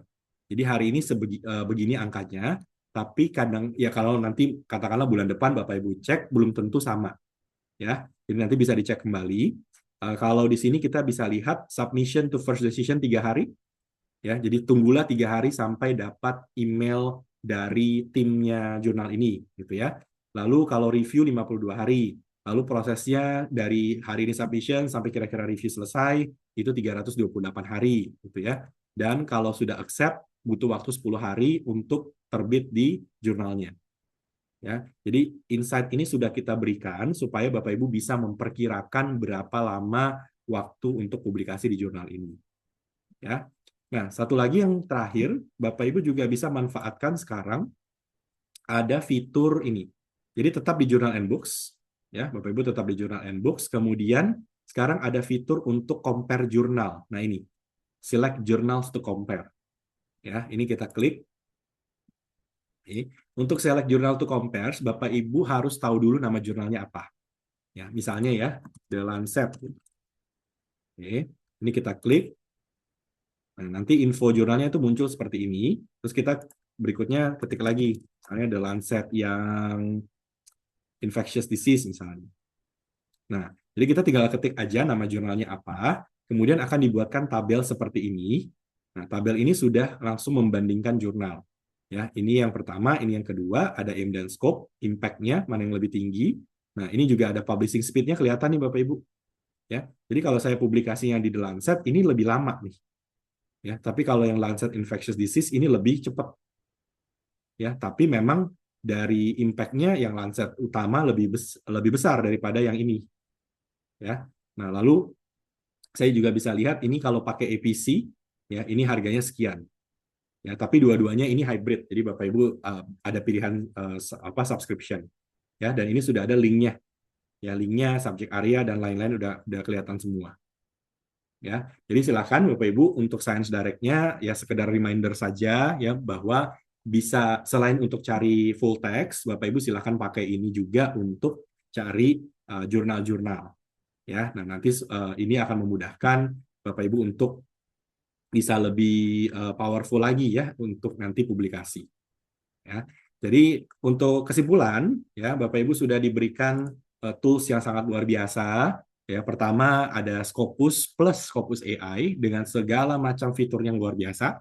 Plus yang kedua adalah ada Science Direct juga untuk Bapak Ibu bisa download full text, plus bisa juga cari-cari jurnal untuk nanti publikasi, ya. Semoga dengan begini nanti Bapak Ibu jadi lebih tahu, ya, bagaimana Bapak Ibu bisa menghasilkan publikasi, ya, penelitian-penelitian dan publikasi yang berdampak, ya.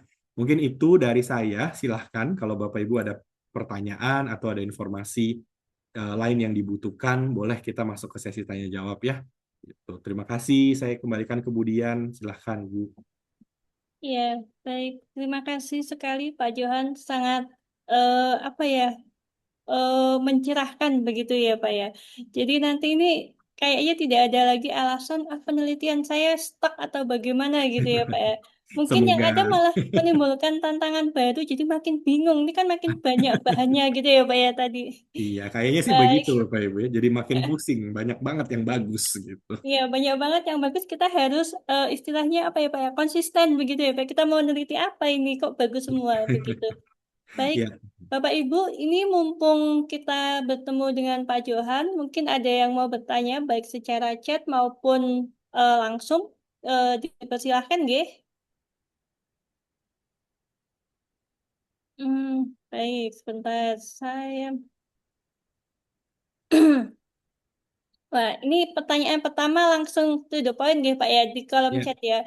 Jadi bagaimana menemukan jurnal Elsevier yang APC-nya murah? Nah, ini pertanyaan yang oke sekali nggih, Bu. Oke. Silahkan Pak. Ya, nah ini saya langsung kasih jawabannya nih Bapak Ibu, ya. Saya akan bentar, saya buka dulu websitenya supaya Bapak Ibu bisa langsung lihat. Nah, jadi Bapak Ibu pertama di Elsevier itu kebanyakan jurnal kita itu hybrid, artinya tidak harus bayar APC. Ya, Bapak Ibu boleh pilih opsi yang subscription dan subscription itu gratis. Ya, lalu berikutnya di Elsevier juga Bapak Ibu mau publikasi open access maupun tidak, waktu nunggunya mah sama aja, ya. Waktu nunggunya sama, susahnya juga sama gitu, ya. Jadi tidak akan masalah. Tapi kalau memang Bapak Ibu tetap mau publikasinya open access, Elsevier itu sekarang punya satu program yang namanya Geographical Price Open Access atau GPOA. Nah, ini saya langsung taruh di chatting, Bapak Ibu bisa lihat, ya. Nah, saat ini memang baru 300 jurnal, ya. Jadi ada 300 jurnal di Elsevier, Bapak Ibu klik aja link yang pertama tuh. Nah, itu adalah list dari jurnal-jurnal di mana jurnal-jurnal ini memberikan diskon APC, ya. Diskon APC-nya itu berdasarkan negara, ya. Jadi tidak harus ada agreement dengan kampus-kampus mana begitu, ya, tapi langsung satu negara 300 jurnal ini langsung memberikan diskon tersebut. Nah, diskonnya seperti apa? Ini saya share screen lagi. Jadi Bapak Ibu juga bisa lihat, ya. Jadi beda negara, ya. Ini link kedua nih Bapak Ibu, ya. Ini GPOA. Nah, ada 300 Gold Open Access Journal yang memberikan diskon. Nah, kemudian diskon ini didasarkan pada yang namanya GNI, ya. Nah, jadi GNI per kapita itu jadi basisnya kita. Nah, nanti kalau Bapak Ibu lihat, ya, tergantung dari kita masuk ke kategori negara mana, itu kita akan mendapatkan diskon APC. Ya, jadi misalnya nih, kalau negara-negara yang low income itu GNI-nya 0 sampai 1135, ini data Juli 2025, ya. Nah, itu mereka tidak perlu bayar APC. Jadi open access-nya gratis, ya. Tapi kalau lower middle income 1136 sampai 4495 ini perlu bayar 20% dari list price-nya. Ya, dan seterusnya sampai diskonnya juga ada yang cuma 10% memang.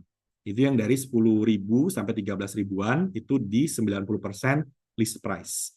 Jadi nanti kalau Bapak Ibu lihat, oh harganya 1.000 US dollar. Nah, berdasarkan negara kita di mana, itu langsung dapat diskon EPC-nya. Gitu. Nah, menurut Bapak Ibu kita di mana?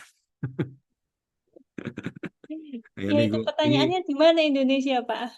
ini negosiasi diskon. Ya, Indonesia itu masuk ke kategori yang upper middle income group 1 ini. Ya. Jadi kita itu masuknya sini artinya kita cukup bayar 45% dari list price-nya. Ya, kalau list price-nya 1.000 berarti Bapak Ibu bayarnya 450, tapi tambah tax ya gitu. Ya, jadi Indonesia kalau kita cari nah ini masuk sini. Ya, ini Indonesia nih, upper middle income 1. 45% of APC to be paid. Ya, jadi Bapak Ibu, ini berlakunya bagaimana? Waktu submit di jurnal Elsevier yang 300 jurnal itu ya, waktu Bapak Ibu pilih Indonesia, jadi kan ada pilihan negaranya gitu ya, klik aja Indonesia, nanti keluar invoice-nya itu sudah ada GPOE-nya, jadi sudah langsung berkurang 55%. Gitu. Nah, kita sama dengan Afrika Selatan, dengan Iran, Irak, Thailand, itu sama. Ya, kalau kita cari negara-negara yang lebih rendah dari Indonesia itu ada Filipina. Jadi Filipina itu cukup bayar kalau nggak salah ini 20% Filipina. Ya, India juga sama 20%. Ya, basisnya sekali lagi adalah GNI per kapita. Gitu. Jadi makin bagus ekonomi kita, makin nggak ada diskon EPC-nya, Pak Ibu. Ya, agak-agak ini ya, ironis gitu. Ya, itu. Semoga menjawab ya. Ya, berarti ini sebenarnya antara alhamdulillah juga agak-agak gimana gitu ya, Pak ya, dapat Iya, diskonnya ya. betul. Tapi Makin bagus ekonominya, 45% lumayan ya, Pak ya. iya. Kayak Singapura tuh mereka nggak dapat diskon, Bu. Sama sekali Oh, nggak. oh, Malaysia juga cuma dapat 10%. oke, Gitu. oke, oke. Ya, baik. Ibu ini mumpung sedang diskon untuk 300 jurnal yang tadi ya, Pak ya. Iya, betul. Oke, kemudian kita lanjut ke pertanyaan selanjutnya. Ini yang raise hand tidak ada. Saya baca yang di chat. Hmm, apakah bisa bahasa Indonesia atau hanya bahasa yang apa begitu, Pak? Hmm. Oh, oke. Ya, jawabannya bisa pakai bahasa Indonesia, cuma memang kita belum bisa menjamin Scopus AI bisa memberikan 100% balasannya dalam bahasa Indonesia, Bapak Ibu. Ya, bisa dicoba. Harusnya sih aman, tapi mungkin akan ada beberapa kesempatan jawabannya tetap bahasa Inggris. Ya, tapi overall harusnya bisa nggak masalah. Jadi Bapak Ibu coba aja pakai bahasa Indonesia. Ya. Tapi kalau misalnya bahasa Indonesia itu nanti kualitasnya sama nggak, Pak? Dengan Hmm. ketika kita ditanyakan dalam bahasa Inggris? Sama aja sih, Bapak Oh, Ibu nggak sama masalah aja ya, kok. Pak. Gitu. Oke, Cuma baik, itu aja baik. ya, tidak 100% munculnya jawabannya bahasa Indonesia. Oke. Begitu, kemudian lanjut ke... Ini tidak ada yang bertanya secara langsung ya, Pak? Ya, tanya Bu. Sepertinya ada Pak Oh, ada. Oh, saya nggak Santoso lihat. ya. Ya, Bapak, Ibu, kalau ada yang mau Ya. bertanya secara langsung, dipersilahkan, nggih. mungkin bisa sedikit ditanya Bu. Monggo. Terima kasih waktu kesempatan yang diberikan. Nama saya Santoso. Saya dari Universitas Islam Negeri Kudus, UIN Sunan Kudus. Ya. Tapi mohon maaf Bapak, saya bukan dosen. Jadi ini saya tidak peneliti dan tidak tidak sering membuat jurnal. Tetapi dalam hal ini saya pengen iseng-iseng membuat jurnal, gitu ya. Iseng-iseng membuat jurnal dan saya sedikit banyak suka menulis gitu loh. Terus terang Bapak, saya beberapa kali memasukkan jurnal itu tidak pernah yang namanya masuk, Pak. Tidak pernah masuk sekali itu di Sinta 5 atau berapa itu. Sinta 5 lah. Di sini bagaimana Pak trik strategi? Saya beberapa kali yang terakhir submit tahun 2025 bunyi, tapi tidak pernah yang Sinta 3 itu tidak tidak bisa masuk. Entah itu apa masalahnya.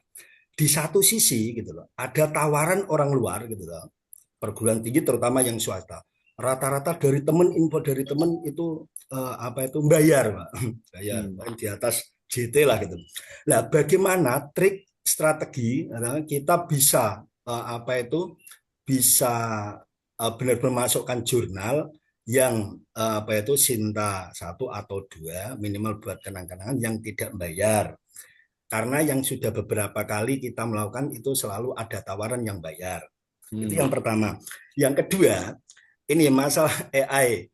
Dalam hal ini, gitu, bagaimana Pak kita bisa apa itu mengetahui atau bisa mengutip, mencari dari AI yang tidak terdeteksi, gitu, yang tidak terdeteksi, tidak pernah Turnitin apa itu plagiat checker, gitu, tidak terkena paket. Itu bagaimana Pak? Bagaimana kita caranya mengutip? Karena apa? Saya sedikit punya buku, Pak. Punya buku yang itu buku kita sendiri, karya saya sendiri. Oh, ternyata di kita kutip, kita masukkan masih terkena plagiat, apa itu plagiasi gitu. Nah, itu bagaimana? Terima kasih, Pak. Ya, oke, baik Pak. Ya, untuk tadi pertanyaan yang pertama ya Bapak Ibu, jadi memang kunci dari kita bisa diterima atau tidak di jurnal manapun ya, itu adalah sebenarnya ada 2 hal. Yang pertama itu apakah yang kita teliti, yang kita tulis itu punya unsur kebaruan. Jadi sesuatu yang baru, sesuatu yang orang tuh ya bukannya nggak pernah diteliti ya, pernah gitu, tapi kita punya sudut pandang yang baru, kita punya sesuatu yang novel gitu ya. Nah, jadi selalu yang dicari di jurnal manapun itu adalah ini baru keterbaruannya itu apa. Ya, dan kita harus bisa berargumentasi bahwa penelitian kita menghasilkan sesuatu yang baru, yaitu titik-titik-titik. Nah, nanti Bapak Ibu yang isi sendiri tuh. Ya, apa tuh yang barunya? Nah, itu yang selalu mereka cari pertama. Terus yang kedua adalah kontribusi ke ilmu pengetahuan. Jadi kalau kita menemukan sesuatu yang baru, terus kontribusi ke ilmu pengetahuannya apa? Nah, yaitu titik-titik-titik. Nah, Bapak Ibu harus jawab lagi. Jadi memang setiap reviewer, setiap jurnal editor, mereka selalu cek itu dulu yang pertama. Ya, begitu mereka baca artikel kita, yang pertama kali mereka akan cari adalah ini barunya apa. Itu pertama. Nah, kemudian yang kedua, kontribusinya apa. Nah, keterbaruan itu tergantung ya Bapak Ibu ya, kalau kita ya Bapak Ibu udah belajar metode riset lah begitu ya. Ya antara bisa munculnya langsung di depan, kita langsung menyatakan ya ini keterbaruan kita misalnya dari variabel atau apa, atau ya bisa juga di belakang di bagian kesimpulannya. Ya karena kita sudah meneliti apa, maka kita menemukan ini loh. Ini belum pernah ditemukan atau ini pernah ditemukan tapi kita menemukan varian yang berbeda, hasil yang sedikit berbeda gitu. Dan itu akhirnya menambah ilmu pengetahuan tentang misalnya metode apa gitu ya, metode di sawah mungkin atau metode di dunia perikanan atau apa. Nah, itu yang perlu Bapak Ibu jelaskan. Baru setelahnya mereka lihat metodenya. Ya, metodenya itu gimana sih caranya riset ini dilakukan akhirnya menemukan yang baru tersebut. Jadi memang selalu itu yang jadi kuncinya di jurnal manapun dan semakin atas levelnya Q1, Q2 gitu ya. Keterbaruan itu diuji Bapak Ibu. Artinya kalau kita berani menyatakan bahwa kita menemukan sesuatu yang baru, maka para reviewer akan lihat ya, memangnya ini baru ya. Mereka akan kulik habis ya supaya yakin betul bahwa ini adalah sebuah penemuan dari Indonesia tentang apa gitu. Nah, itu yang selalu jadi yang ada di benaknya para reviewer. Apa yang baru dan kontribusinya apa gitu, Pak.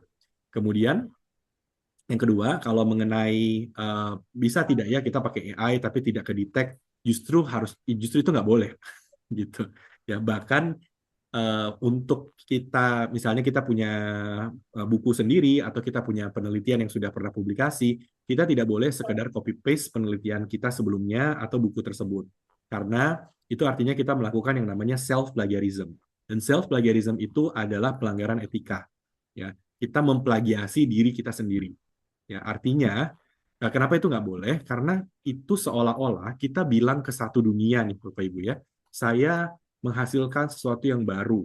Nah, tapi sebenarnya enggak, karena itu udah sesuatu yang lama, yang udah pernah kita publikasikan mungkin bertahun-tahun sebelumnya.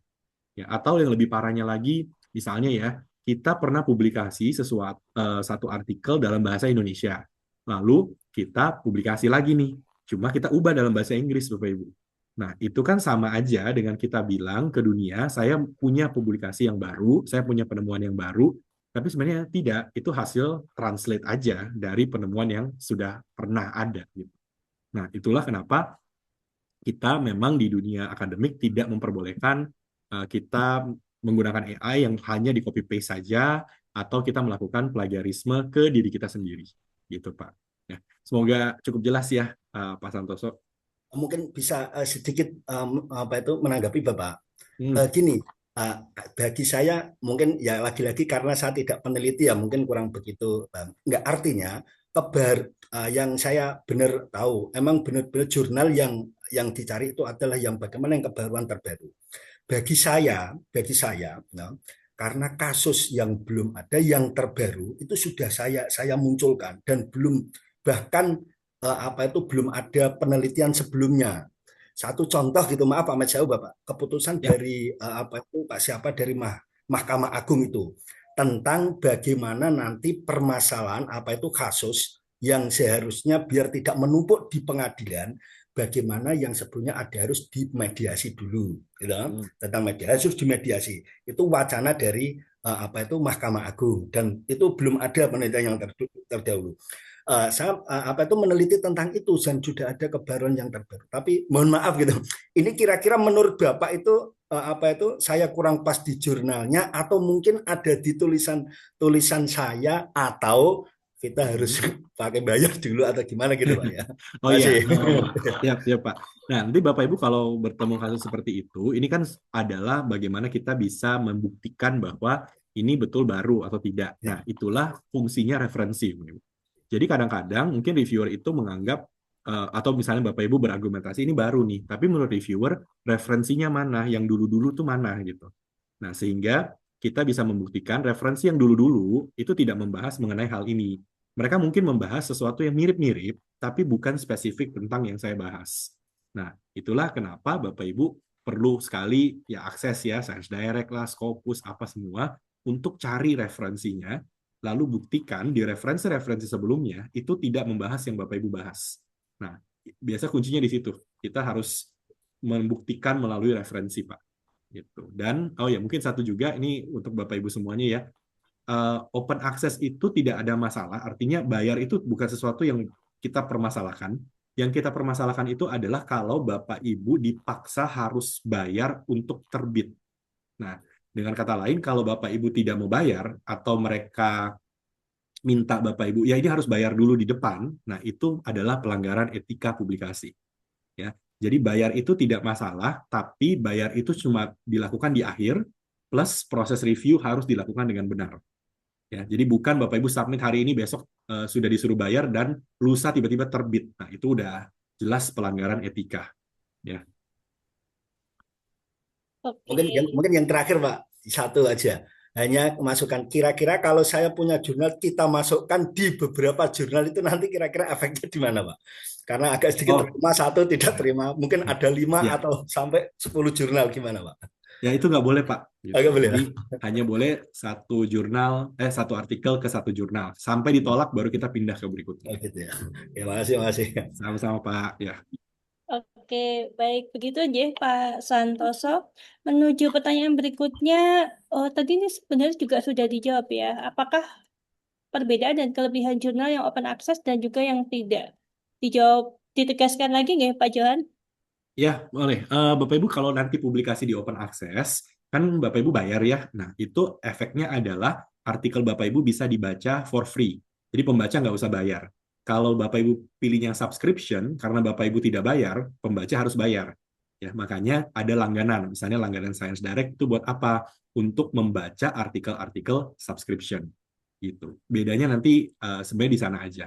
Ya, dan kalau ini juga mungkin ada asumsi yang kurang tepat gitu ya. Open access itu pasti lebih banyak pembacanya. Nggak juga Bapak Ibu. Ya, kita sudah punya datanya bahwa Bapak Ibu mau publikasi open access atau subscription, sebenarnya pembacanya sama-sama aja, citasinya sama-sama aja. Ya, kenapa? Karena sebagian besar pembaca itu datangnya dari universitas. Nah, bisa dikatakan 90% lebih lah itu datang dari universitas. Dan universitas-universitas di dunia, terutama yang bagus-bagus, begitu yang besar-besar, mereka punya akses ke berbagai macam penerbit. Jadi mereka melanggan begitu. Ya, itu yang menyebabkan tidak akan terjadi perbedaan besar antara publikasi open access maupun subscription. Ya. Baik, begitu dari untuk pertanyaannya Bu Iin, lanjut ke Lailia ya Pak ya. Jadi Mm-mm. kalau mengarahkan pertanyaan apakah satu variabel atau langsung semuanya aja supaya Mm-mm. hasilnya lebih oke gitu Pak. Oke, langsung semuanya aja Bapak Ibu, nggak masalah gitu. Ya, jadi jangan benar kalau Bapak Ibu tanyanya terlalu umum, pasti ya jawabannya umum sekali. Jadinya kita malah nggak sesuai kan, kurang relevan jadinya. Ya, langsung aja banyak variabel. Tapi kalau terlalu kompleks, Bapak Ibu lebih disarankan pakai yang deep research. Ya, jadi langsung apa pengaruh antara variabel ini, begini gitu. Nah, itu better pakai yang deep research daripada yang simple research itu bisa cuma kadang-kadang kalau terlalu kompleks, jawabannya malah nggak kurang relevan aja begitu. Ya. Oke, baik. Lanjut ke pertanyaan berikutnya yang dari Dia Andriani.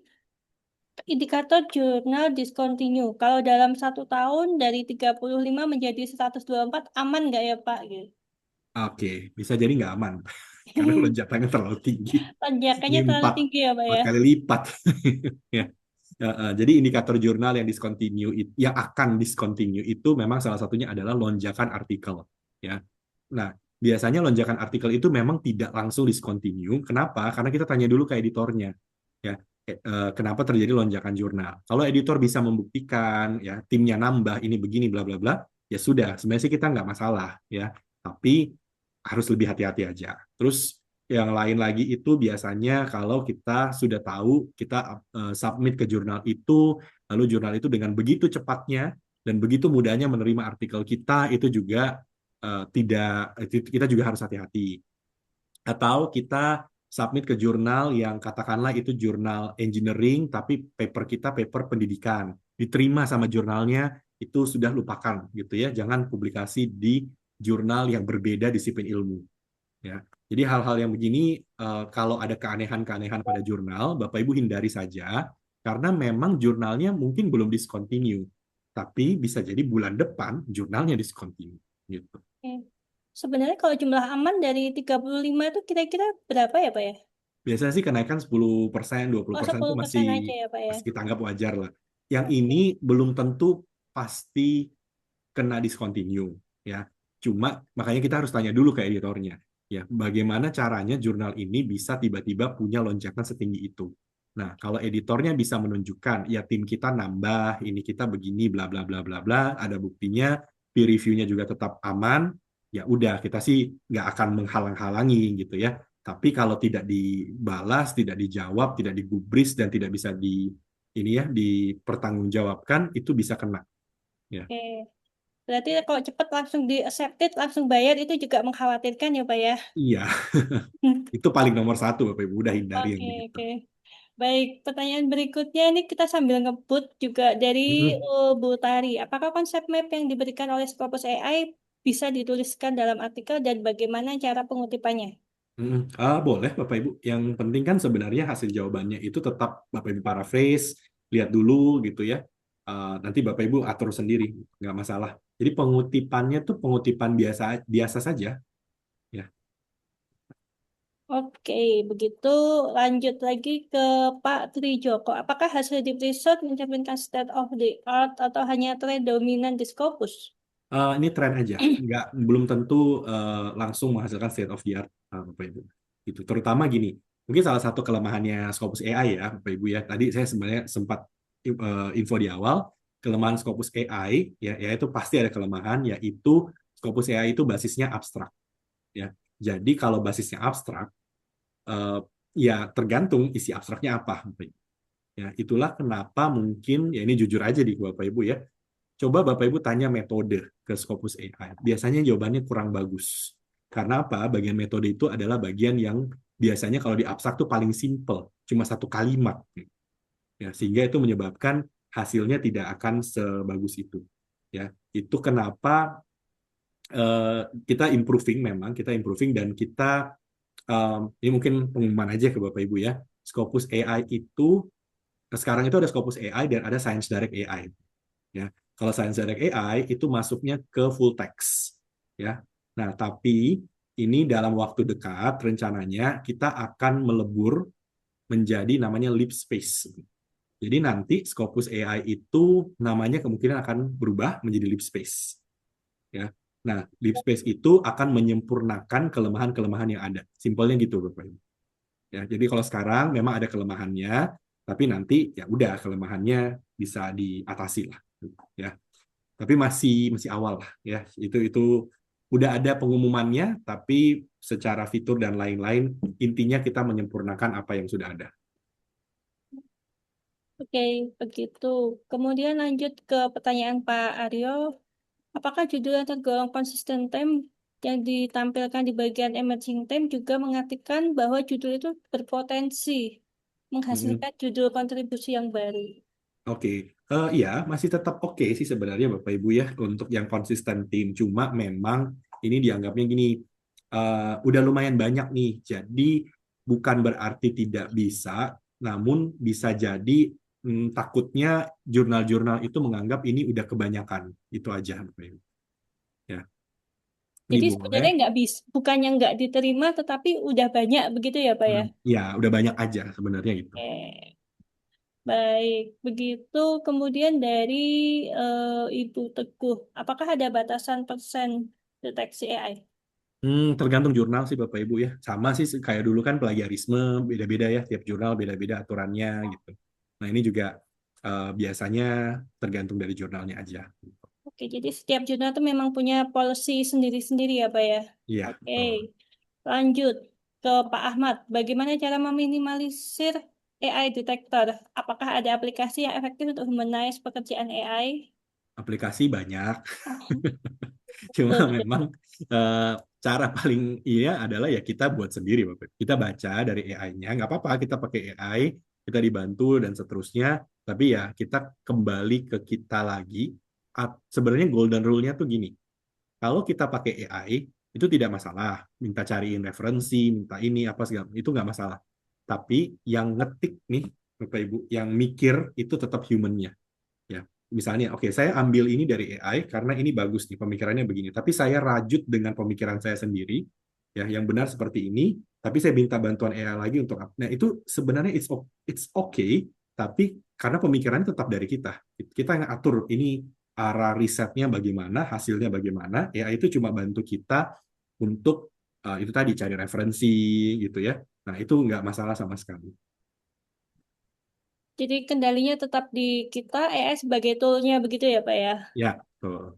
Oke, kemudian ini sama Zukrufa D5. Oh ya, saya sudah Mm-mm. coba bahwa metode pakai deep research juga tidak Ya, memuaskan ya. Oke, ya itu oke. pasti Bapak Ibu. Karena metode itu cuma satu kalimat ya. Baik, lanjut lagi dari Pak Trijoko. Saat kita pakai hasil deep research, perlukah kita disebutkan dalam metode? Terima kasih ya. Eh, enggak sih Bapak Ibu, tapi itu tadi ya tergantung nih. Kalau kita, jadi kalau di Elsevier ya, kita memperbolehkan pakai AI, nggak masalah. Tapi sebenarnya yang kita perbolehkan itu adalah yang tadi, termasuk deep research sebenarnya oke, tapi bukan kalimat-kalimat deep research yang kita copy paste.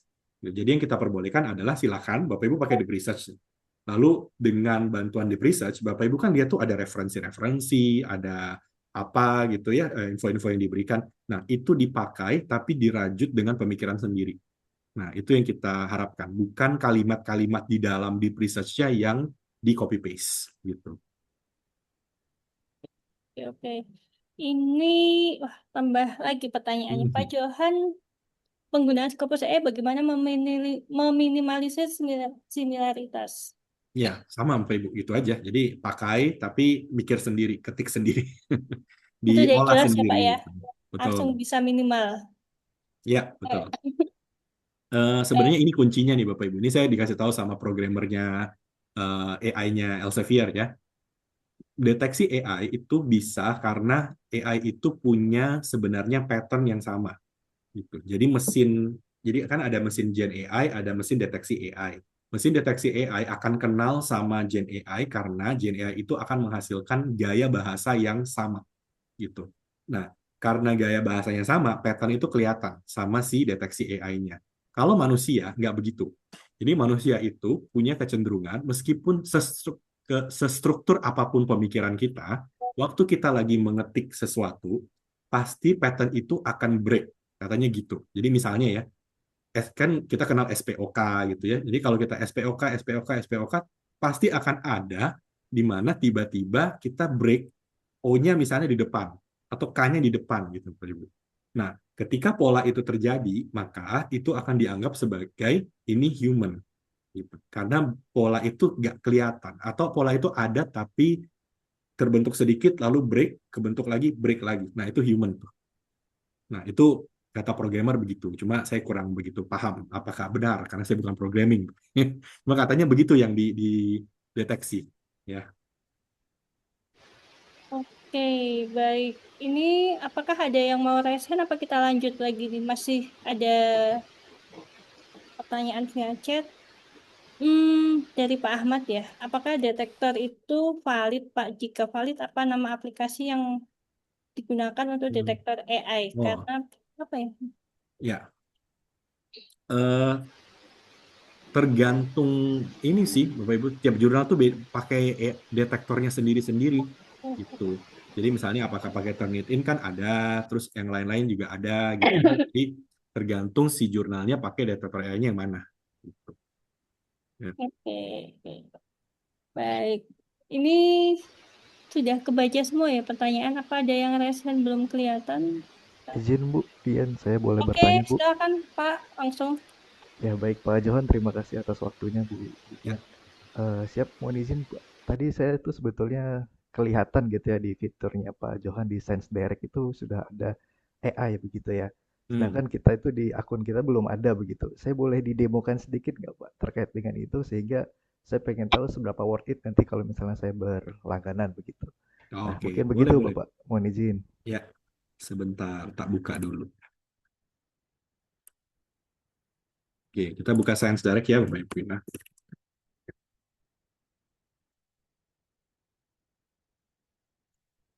Nah, ini di akun saya memang ada namanya Science Direct AI, Bapak Ibu. Nah, Science Direct AI ini umurnya tidak akan lama lagi, karena ini akan ganti jadi Lipspace. Lab Speaks ya Bu. Ya, namanya Lipspace. Lipspace itu dia menggabungkan Science Direct AI sama Scopus AI. Gitu. Dan semua kelemahan-kelemahannya diusahakan, diupayakan, udah mulai hilang. Ya. Tapi kalau sekarang, ini memang masih ada Science Direct AI. Nah, Science Direct AI itu kalau saya klik, ini ada yang sama dan ada yang beda. Yang sama itu pertama, ini adalah yang kita tanya pertanyaan, ya. Kemudian nanti muncul jawabannya. Tapi bedanya kalau Science Direct AI itu adalah yang jadi sumber itu full text. Kecuali Bapak Ibu pakai ini, include scopus abstract. Kalau dia ini kita nyalakan, include scopus abstract, ini campur. Ada yang full text, ada yang abstrak. Gitu. Tapi kalau tidak dinyalakan ini, itu hanya full text-nya saja. Nah, akibatnya apa? Kalau pertanyaan Bapak Ibu udah spesifik, contohnya metode, ini lebih powerful. Ya. Nah, contoh kita nanya pakai bahasa Indonesia ya, misalkan apa saja ciri lingkungan hidup yang baik. Ini pertanyaannya umum sekali, tapi nggak apa-apa. Ya, tanya apa saja ciri lingkungan hidup yang baik. Nah, nanti dia muncul jawaban. Nah, ini jawabannya seperti ini, ya. Nah, cuma bedanya sama ini kalau diklik ini referensinya full text, gitu. Ya, jadi kita bisa langsung baca, ya, dan kita bisa tahu ini dapat dari mana, gitu. Ya, nah ini yang pertama. Kemudian yang berikutnya lagi di Science Direct AI itu ada fitur kedua, ini yang tidak ada di Scopus AI, yaitu bisa membuat SLR, Systematic Literature Review. Nah, jadi dari summary yang dipakai, ini kan total ada 14 ya summary-nya di sini. Nah, itu kita tinggal klik yang ini, namanya Compare Experiment. Nah, begitu saya klik, yang terjadi adalah tabel yang biasanya kita butuh berbulan-bulan untuk dibuat, itu langsung jadi. Gitu. Jadi tabel ini ada artikelnya kan ada 14. Nah, nanti muncul nih, ini studi tentang apa, goalnya, material, method, nah ini semua biasa. Wah, Ya, luar biasa. ya Saya method, buat result, tabel conclusion. ini lumayan lama loh Pak Johan. Iya, betul. Jadi Sekarang udah ada eh, AI. bikin SLR cepet banget sekarang. Ya, dan ini tinggal langsung ekspor. Ini bisa diekspor ya. Atau bisa juga cara kedua itu misalkan kita cari kata kunci apa gitu ya, misalnya AI, klik search. Nah, umumnya kan kita harus baca artikel satu-satu nih Bapak Ibu ya. Diklik dulu apa. Nah, ini bisa juga, ini tinggal diklik-klik aja seperti ini. 1, 2, 3. Misalnya kita mau bandingkan beberapa artikel. Nah, lalu klik compare eksperimen. Gitu. Sama hasilnya. Jadi sebelum kita download, kita udah tahu dulu isinya apa, inti-intinya. Ya, jadi nanti muncul juga seperti ini. Kemudian satu lagi AI-nya itu kalau lagi baca artikel, misalnya ini, ya kita lagi baca artikel ini, terus kalau kita kurang paham, ini artikelnya apa, bahasa Inggris terlalu susah dan lain-lain, ini ada reading assistant di sebelah kiri. Ini kalau kita klik, nah nanti kita bisa diskusi sama AI-nya. Misalkan kita tanya AI ini, what is the research gap? Ini research gap-nya apa sih? Gitu ya. Tinggal tanya. Nah, nanti muncul. Research gap-nya adalah bla bla bla bla bla bla. Nah, ini ada sumbernya. Jadi kalau kita klik sumber yang pertama, nah ini kita langsung dibawa ke sini. Ya, nomor yang kedua kita langsung dibawa ke sini. Ya, berarti research gap-nya itu ada di dua ini, di dua paragraf ini. Ya, kita tanya lagi what is the novelty? Ya. Nah, kebaruannya apa? Kebaruannya adalah bla bla bla bla bla. Nah, di sini ada di sini. Ini kebaruannya. Gitu. Nah, itu kurang lebihnya sekarang si Science Direct AI seperti ini. Tapi itu tadi ya, di kuartal 1 2026, si Science Direct AI ini akan bertransformasi jadi Lipspace tadi, yang menggabungkan antara Science Direct AI sama Scopus AI. Gitu. Siap, thank you Ya, Pak sama-sama Johan. Pak. Siap. Jadi makin banyak yang bisa digali lagi begitu ya, Pak ya? Iya, betul. Nanti undang Pak Johan lagi, Bu. Ya, tunggu ya tanggal mainnya. Donasi. Saya juga lagi menunggu Lipspace-nya kapan. Oh iya, iya, betul-betul, Pak. Siap, thank you Bu Dian. Oke, baik. Ini ada pertanyaan lagi di kolom chat. Jadi, bagaimana sejauh mana kita diperbolehkan menyampaikan ke mahasiswa apakah ada hal-hal yang tidak boleh mengingat ada resiko dengan cara mahasiswa sekarang itu macam-macam begitu. Oh iya, bagaimana itu, Pak? Ya kalau saya sih kalau saya ngajar juga ya Bapak Ibu ya. Saya sih memperbolehkan nggak masalah memakai AI gitu. Tapi di satu sisi memang kita harus diperlengkapi juga dengan senjata deteksi AI ya. Karena gini, meskipun memang kita udah harus punya aturan kelas lah. Misalnya boleh pakai AI tapi bolehnya tuh begini. Jadi udah jelas ya. Ya tetap aja pasti ada yang melanggar. Jadi kita juga tetap harus punya alat untuk mendeteksi hal tersebut. Lalu memang kita sebagai dosen juga harus pinter-pinternya dalam arti gini, saya kalau buat tugas, mereka pakai AI, saya sih berharap dan mereka betul mengikuti aturan yang sudah disepakati di kelas. Pakai AI-nya bolehnya buat apa. Ya, tapi setelah itu pasti saya uji. Gitu. Jadi ujiannya itu bentuknya tanya-tanya ke mahasiswanya. Gitu ya. Ini jawabannya begini, maksudnya apa? Ya, ini jawabannya begini, itu maksudnya gimana? Gitu ya. Atau bisa tidak dijelaskan ulang. Jadi memang saya tidak mempermasalahkan asalkan mereka bisa mempertanggungjawabkan asalkan mereka mengikuti apa aturan-aturan AI tersebut ya. Nah, bagusnya apa? Ternyata di beberapa kesempatan di kelas saya gitu ya waktu lagi ada ujian seperti itu atau ada kuis seperti itu, meskipun saya tahu mereka tuh pakai AI, meskipun saya lihat papernya bagus gitu ya dan ini dibantu lah pasti ada Scopus AI di sini, ada Science Direct AI dan lain-lain gitu ya. Mereka paraphrasing dan seterusnya.